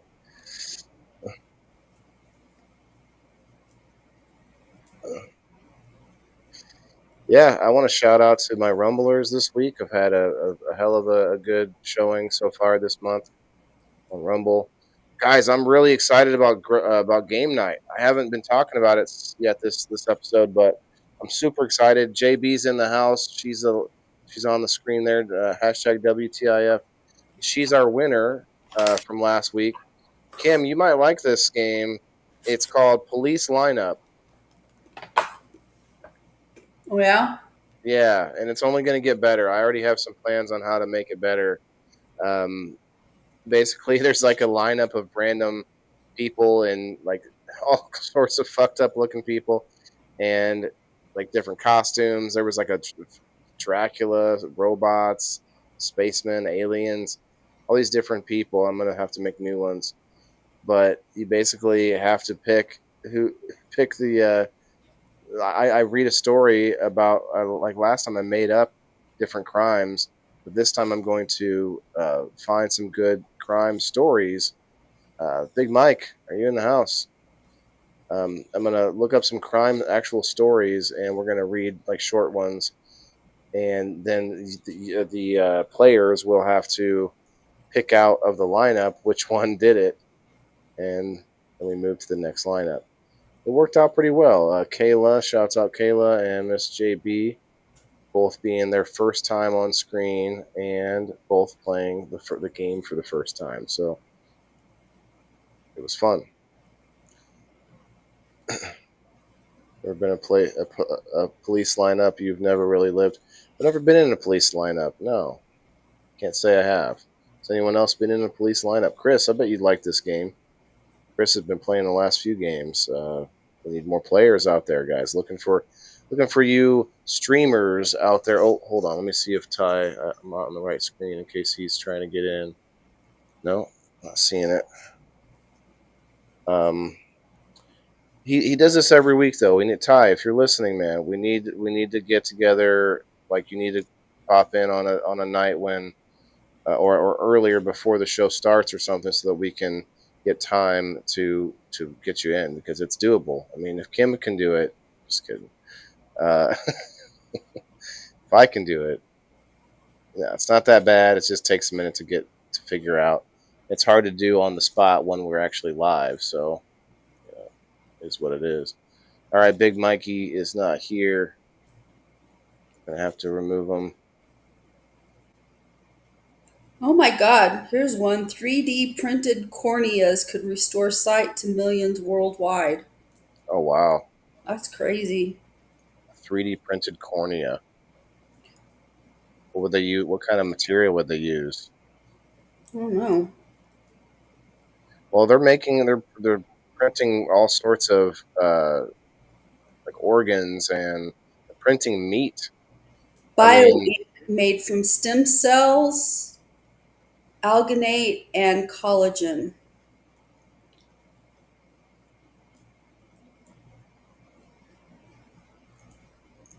Scott Burns, You know, I remember back in the early 2000s are you here, Scott Burns? when, I think it was the early 2000s, when they were like so against stem cells. Or B. Hendricks over on Rumble. B. Hendricks. Sorry, Kim. B. Hendricks, are you here on Rumble? If you're watching, comment below, and you get to win a Indoor Farmer game night ticket. If you are a member, if you're a community member over at the indoorfarmer.locals.com, you actually get an Indoor Farmer coupon, which is much more valuable than a ticket. But the game night ticket is pretty good too. Rumble isn't letting me verify my account. I had the problem the last time I tried to, which is why I ended up deleting it. Ty, I know there's a way to fix it. I'll get with you when I get a minute, and we'll see if we can fix it, man. Because it is doable. It's not. It's got there are glitches here and there, but there's like that on every site. So let's see. We'll try to get you on, man. Did you Are you on your phone? It's not letting you, but well, I guess that doesn't matter if you're trying to get your email verified. I think Perry had a similar issue, and there's a few other people that had a problem like that, but eventually they were able to get it to work. So I'll try to find out what they did. You could always try a computer too when you get a minute. Anyway, I do appreciate you trying. It's worth it. Not only is it free compared to StreamYard, but I do get to read some ads here and there. A team of Chinese scientists has developed a groundbreaking biopatch that regenerates organs from the outside. No surgery, no implants, just flexible skin applied patch that sends healing signals directly to damaged lungs, livers, and more. That's interesting. Healing signals, like magic. Well, it's made out of electrical impulses and stuff. I meant to reshuffle this each time, but that's okay. Hey, magic could be in the future. Like I watched this anime one time where like they imagined a future from now, but where we have figured out technology that more or less does all of the things that we fantasize about in magic worlds. Like, anyway, it's kind of a Rose Booza. Are you here? JJC in the house. Justin James Calderwood in the house. Right now, they are telling me I've had too many attempts. So yeah, you'll have to wait a little bit. That's all. Rose, are you in the house? I don't think she is at the moment, but she did come through on X, so she gets a spot on the wheel.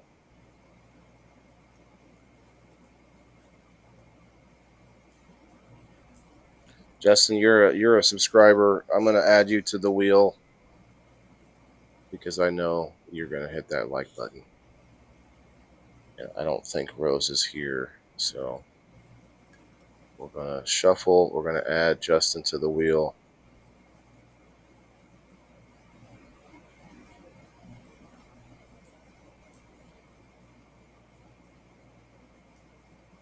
Shuffle it up a bit. And hit it again.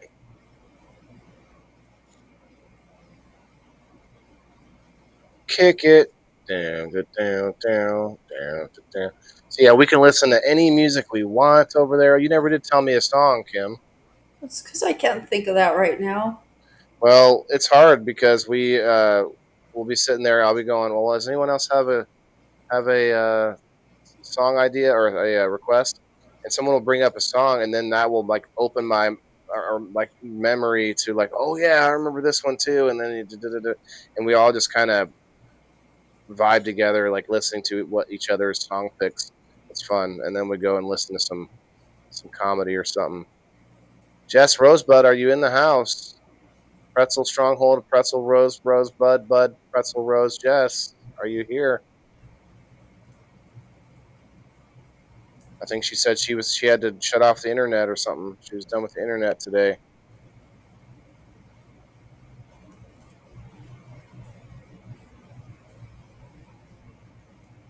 Lisa said, when I worked at the hospital. Well, this was an old comment, I guess.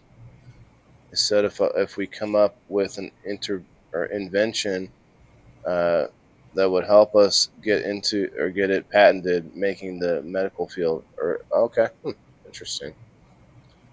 Rosebud Pretzel, are you here? I don't think she's here, Kim. Kim, I don't think she's here. Is everyone? Is anyone hearing an echo from Kim? Because I do have the. Oh no, I don't have the audio shared in. That's right. Never mind. No echo. And Jess literally said she's leaving, so I'm gonna just keep it moving here. I saw something a little bit ago about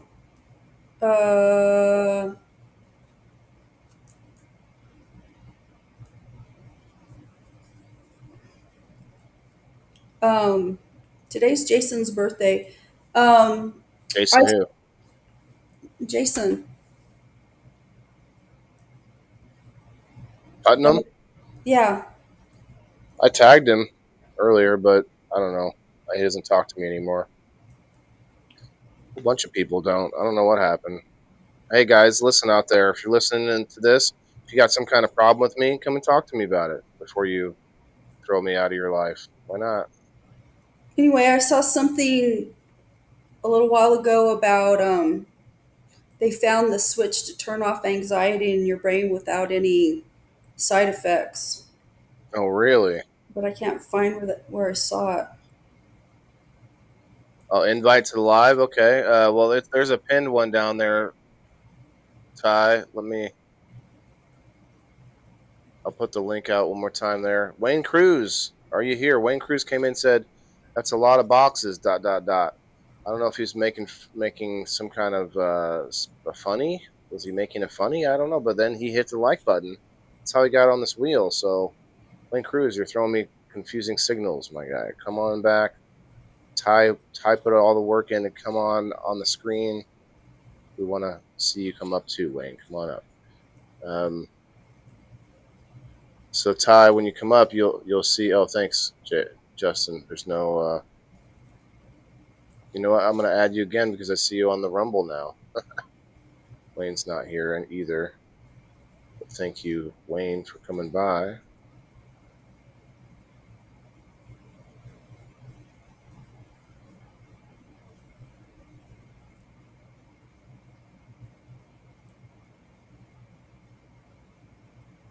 You know, and I didn't add Kim. Usually I want to try and add whoever came up on screen an extra time. You're adding me? Yeah. You get a Indoor Farmer coupon or a game night ticket or whatever.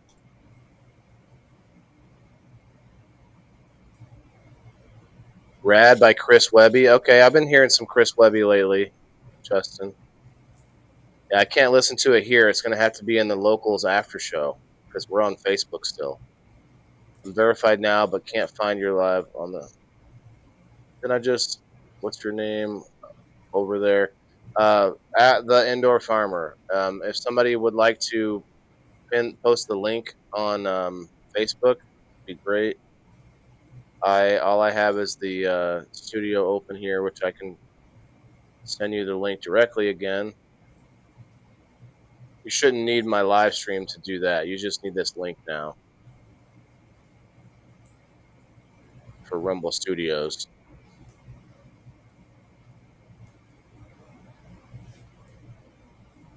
I see. To download Rumble. The link to my live directly. Let me see. Oh, hey, I win. Oh, man, I haven't got to win something in a long time. This is great. I really do feel I want to thank the Academy, and I just want to tell you all that when I move on up, I won't forget you. Hey, are you one of those 5G conspiracy people? I don't know. I don't know what happened to the 5G. I mean, I don't really. I basically keep my mind open about anything, no matter if it's a. Well, 5G is getting ready to be a thing of the past because they're making 6G now. 6G. Let's go. 6G. Okay. All right. Here's a link to the actual live stream. Okay. So who's making 6G and what's the lowdown here? I was sleeping good. Oh, sorry there, Prabha. University College London just hit a jaw-dropping 938 gigabytes per second in 6G speed tests. That's nearly 9,000 times faster than the typical 5G. Yeah, but 5G was supposed to be so crazy fast. I never noticed that. I still have times when my phone doesn't want to work because it doesn't have enough speed, Yeah. enough bandwidth. So, I don't know. I hear what you're saying. I'll believe it when I see it. I'm guessing the real 5G is being used by, the privileged few. Now 6G will be something like that, very few people. They keep on trying in new people's brains. But jokes on them, I nuked my brain. Oh, wow. Yes, Chris. Oh, hey, Ty came in. Okay. If I get to spin it again, I'll throw you on there. Found it. Nice. Leslie, too. Okay. I'll throw you on there. Kyle, are you here? Kyle Daigle. Daigle. Yeah, Daigle. That's the only way I can think of it. Ty, I see you. Here's the. Oh, that's not the right link.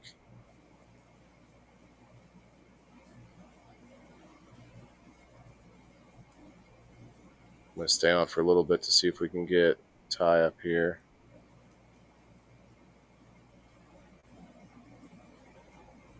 All right, let's see if Kyle's on Facebook. Not seeing Kyle on the Facebook.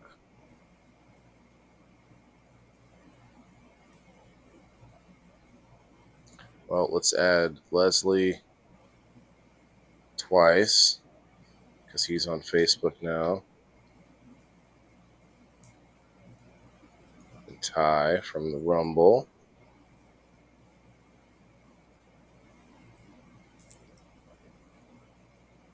Sleeping like a baby, huh? Well, maybe it was a divine intervention that woke you up to come and watch the show with the other 22 people watching.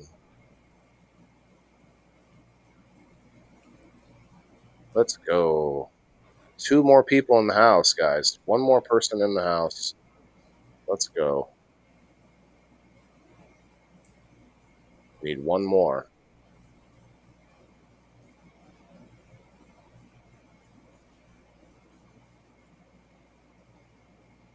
Oh my God, this is a funny meme. Uh-oh. It's got a picture of Elon and Trump in a car. This is out of this site called Funny Memes and Jokes for something. But so Elon Musk and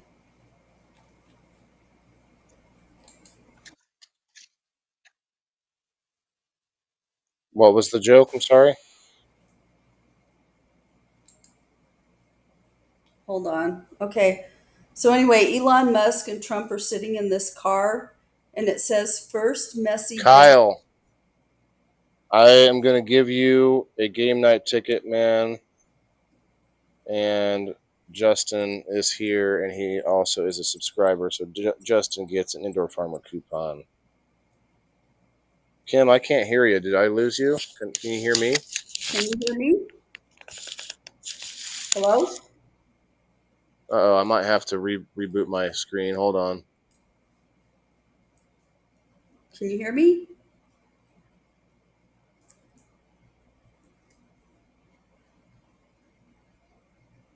Hello? Hello? Kim Show. Can you hear me? Yes. Can you hear me? Yes. It's now the Kim Show, and in honor of the Kim Show, we're going to read this ad. When Rumble first started in 2013, they built a platform for small creators. They didn't censor or have bias. They were fair and treated all creators equally. No one thought platforms would censor political conversation, censor opinions on COVID, but they did.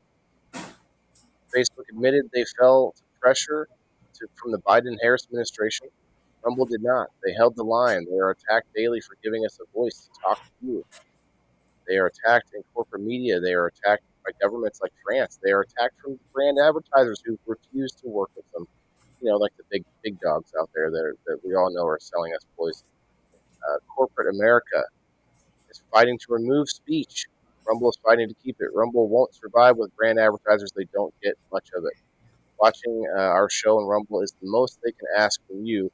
But if you really believe in this fight, and if you have the means, one major way you can help Rumble survive is by joining Rumble Premium. Join the community that believes in the First Amendment and believes in our human right to free speech. Rumble is offering $10 off with a promo code STUDIO when you purchase an annual subscription. Go to rumble.com/premium and use promo code STUDIO. Like I said, if you have the means and believe in the cause, now is the time to join Rumble Premium. If you don't have the means, we are just as happy if you watch us. There you go. You came to help out. Oh, thanks, Elisa. You guys rock. You beat the goal. And now there's actually one more at 33. So we got 5 more people in here, but I'm not going to be on that long. We'd have to wait another 20 minutes. But we are going to see if we can get Ty up here to give a Rumble Premium Rumble Studio a shot, because every week Ty is probably wanting to come up and put in share his experience, we'll say. So if we could get him up here this time, then it should mean that he can check it out next time. Oh yeah, Justin, let's go with. So now you have 5 coupons. You've got 5, and then Kyle. Wait, Chris. Let me throw Chris his. Chris has 12 now. Chris, you've got 12 coupons. And then Kyle, we're going to put you on game night for Sunday at 10 a.m. Sunday.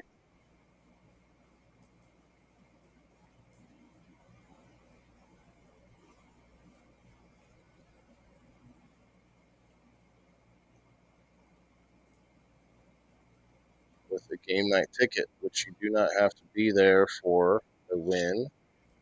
But you may want to come and check it out to see what's up, and you might want to join the community. So go to theindoorfarmer.locals.com if you want to join. You join it for free, and you do get some free content that way, but you can also join for the paid subscription for $2 a month or $20 for the whole year. So that's what's up.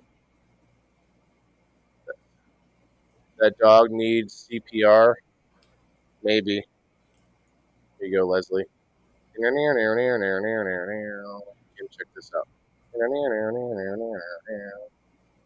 Kim, check this out.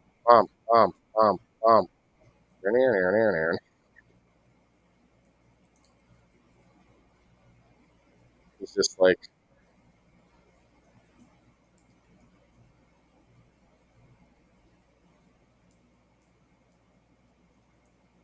wouldn't it be funny? Like, you're missing this, Kim. Check this out.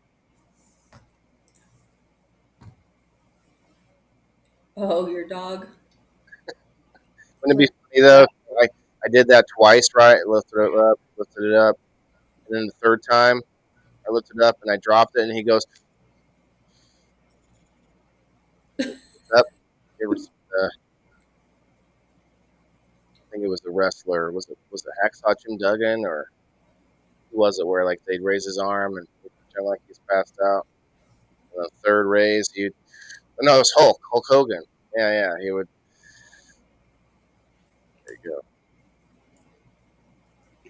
Someone said the other day is like they're like flex your muscles. Like I've been flexing the whole time. What are you talking about? I thought it was funny. And what are you reading? Reader's Digest over there? All right, I'm not seeing anything from Ty. I'm not sure he's gonna be able to get on, but that's okay. I'm looking for that freaking thing that I saw earlier. I don't know. It's gone. Story. Yeah. Easy come, easy go, I guess. Yeah, I Look should at have shared it so that I could find it on my timeline, but shoulda, woulda, coulda. I found some no funny fucks things given. though. Huh? Timothy says no fucks given.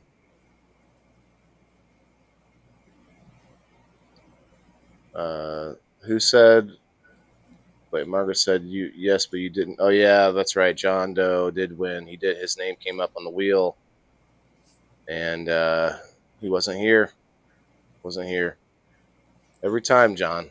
Like it seemed to be a problem with you. Leslie says Kim needs one my kittens.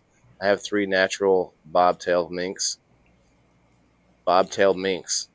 I don't think Kim needs any more cats. I have 4 cats and 2 dogs. I'm good on animals. That's enough. Oh, hey, I'm not looking at my screen fully because this needs to go away. There we go. That's better. That's much better. Well, I guess Ty is not going to make it, but I do appreciate the turnout on the Rumble, guys. If you didn't watch the conversation, we had a good one earlier about the topic. You're kind of coming in a little late. Actually, my mic's going to shut off any second.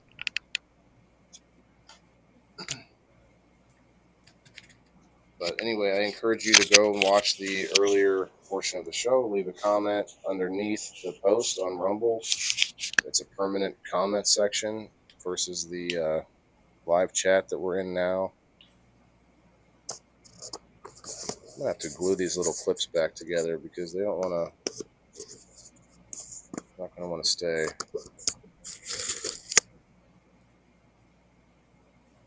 You have 8 cats. Jeez. Yeah, but you got a bunch of like Four cats. barnyard cats. Kim sleeps with all her cats. You got cats like outside eating, killing mouse, mice and shit, don't you, Leslie? Leslie sleeps with a pig. Have you seen that? Did you see his video with the pig? Mm-mm. Oh He's my got a God. pig. My dog, my Weimaraner, is hilarious. They're funny dogs anyway. They're like personality plus. But so I have these really big ants. I don't know what kind of ants they are. They're big ants in my backyard, I like big ants. and she notices them. And I've told her because she'll lay in there on the ground and she'll like pick them up in her mouth or something. I don't know what the hell she's doing, but like playing with them. And I tell her, Keller, you need to leave those ants alone. They're going to bite you and it's not going to feel good. But she doesn't listen, right? So the other morning, I think it was yesterday, I'm sitting on the patio enjoying the morning because it's nice and cool. And so I'm just sitting there, flipping through my phone. And she jumps up off the ground and barks. Ruff! She's got this really deep bark. And she just like, ruff, like that. And I looked over and she's barking at the ground. And I think an ant bit her. It was funny because after that she didn't mess with the ants again for the rest of the day. I'm worried about that with mine. Like my husky will go biting at bees and stuff a lot. And I'm like, girl, you're gonna find out. Bee stings to Yep. the tongue. Whew. Ty, So are you still out there? What's up? I'm not seeing you pop up on the screen. Well, probably gonna start wrapping up. We've still got 30 people in here, Kim. So, is there anything you want to tell the people while we have them? Tell them about power game to the night. people. Game night all day on Sunday, 10 a.m. Actually, Game night Sunday. all- And actually, I might actually have to do game night a little earlier, or maybe we'll just make it fast. I'm going to have to try to work my ass off Saturday to make sure I have people that are willing to play, so I don't have to spend an hour of the show to do that. Because there is an event starting at noon on Saturday at Grow Up Gardens in Pekin, one of our sponsors on game night, and I want to make sure I make that event and get us some more seeds or more something for more game nights. And yeah, so I'm going to make sure I go to that event. So I want to make sure the game night isn't 4 hours like it was, was it last week or week before? All day, I know, implies all day, but we could start a little earlier if we have to. I'll have my son this weekend, so it won't be that easy to do, but I'm going to make the game. The game's not it doesn't take very long this time. It's pretty fast. It's just pick a. So the way I worked it out, Kim, is like you might have 4 people on the screen or more, and I make this for dramatic effect. So I'll have each player pick one of the lineup, and then if they're both wrong, I say they're both wrong, and then they have to pick again until process of elimination. One of them gets it right. I don't know if that's the best way to do it, though. I'm gonna have to think about it. Maybe I can make a lot extra. I can make like extra pictures of lineups, like way more, and then only give them one guess on each one. If neither of them get it right, next picture. I don't know. That would maybe take longer. So we'll think about it. And actually, when I go to locals, which I'm still doing after this, I might actually start working on the game live in front of people on locals, like for sort of like let you guys in on it, let you guys help me or throw in ideas or get involved, because I think it's a fun thing to do, but I also think it would be maybe beneficial to get other people's intake on it. You have to be careful though, because some of the rules kind of give away the game, and it depends on how I do it. So anyway, we'll figure it out. I'm gonna head over to locals here in just a minute. Everybody have a safe weekend, and see if I can get this to. Doing it on purpose doesn't do anything, but am I playing Tetris over here? Like have to turn my hand like a key to make it work. thanks, Kim. Good conversation. All in all, I see good things happening and bad things happening. So let's hope that overall it's a progress. Well, I think,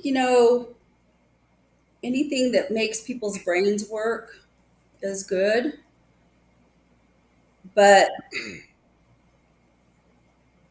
I don't know. People can't handle cell phones. They get addicted to their freaking cell phones and games and stupid stuff that rots their brain instead of growing it. So, I don't know. Well, but you could push back on that and say things that were before digital age, like there were plenty of things to get sidetracked on gambling and addictions, and there's things in real life that you can waste your time on too. You know what I mean? Yeah, I don't Anyway, know. that could be a good conversation. Actually, do we want to talk about? So last week we came up with the disposable culture, the throwaway culture, disposing of things as a topic. So we may be talking about that next week.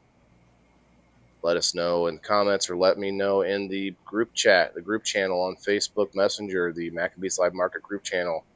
If you're in there, we talk about, you can throw me ideas in there too. So, well, Kim, have a good weekend. I hope you're enjoying some extra time on your hands.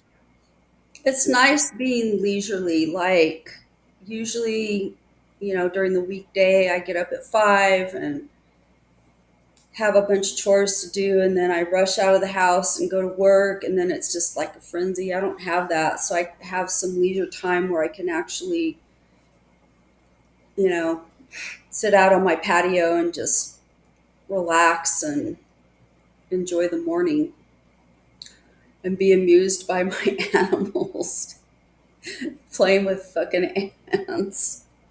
Yeah, when your pets meet wildlife, it's pretty interesting. Yeah. These two, I walked them the other day, and they walked by this like either dying or dead like mole or something laying on the ground, and I had to pull them away real quick. I don't know how many licks they got in on it. Like, oh great. Well, I'm a little concerned that we're going to get a rattlesnake in the backyard. Oh, Yeah, I don't mind like bull snakes or, rat snakes or whatever because they're not venomous. But a rattlesnake, like, I don't want to be dealing with that shit. uh, Leslie said Kim Froghopper is good for all house plants. Okay. I have a lot of houseplants. I'm in the process right now. I have a lot of my hibiscus that are really big and I have to put them in a larger pot. So I'm started um, doing that. I have a lot to get through. Like almost all of my hibiscus are going to be repotted.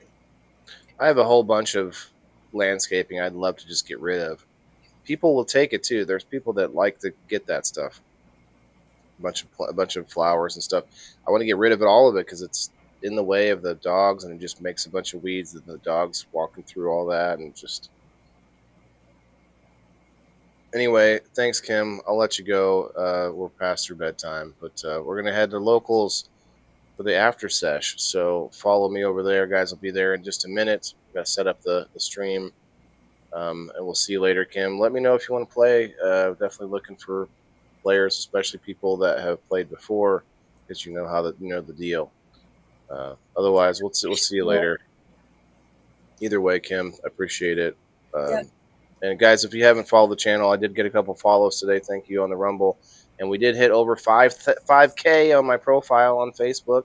I've been trying to hit that for a long time, organically, without going out and saying, hey, everybody, invite people to follow me and that kind of thing. Just trying to get it up there, and Facebook is always constantly, it's a roller coaster. I inch up a little bit, inch up a little bit. Like, I don't know what it is, fake accounts, people closing accounts. But yeah, we hit it. So we'll talk to you on Rumble and just our locals in just a couple minutes, guys. Peace. Yeah, this is for my green thumbs in the game.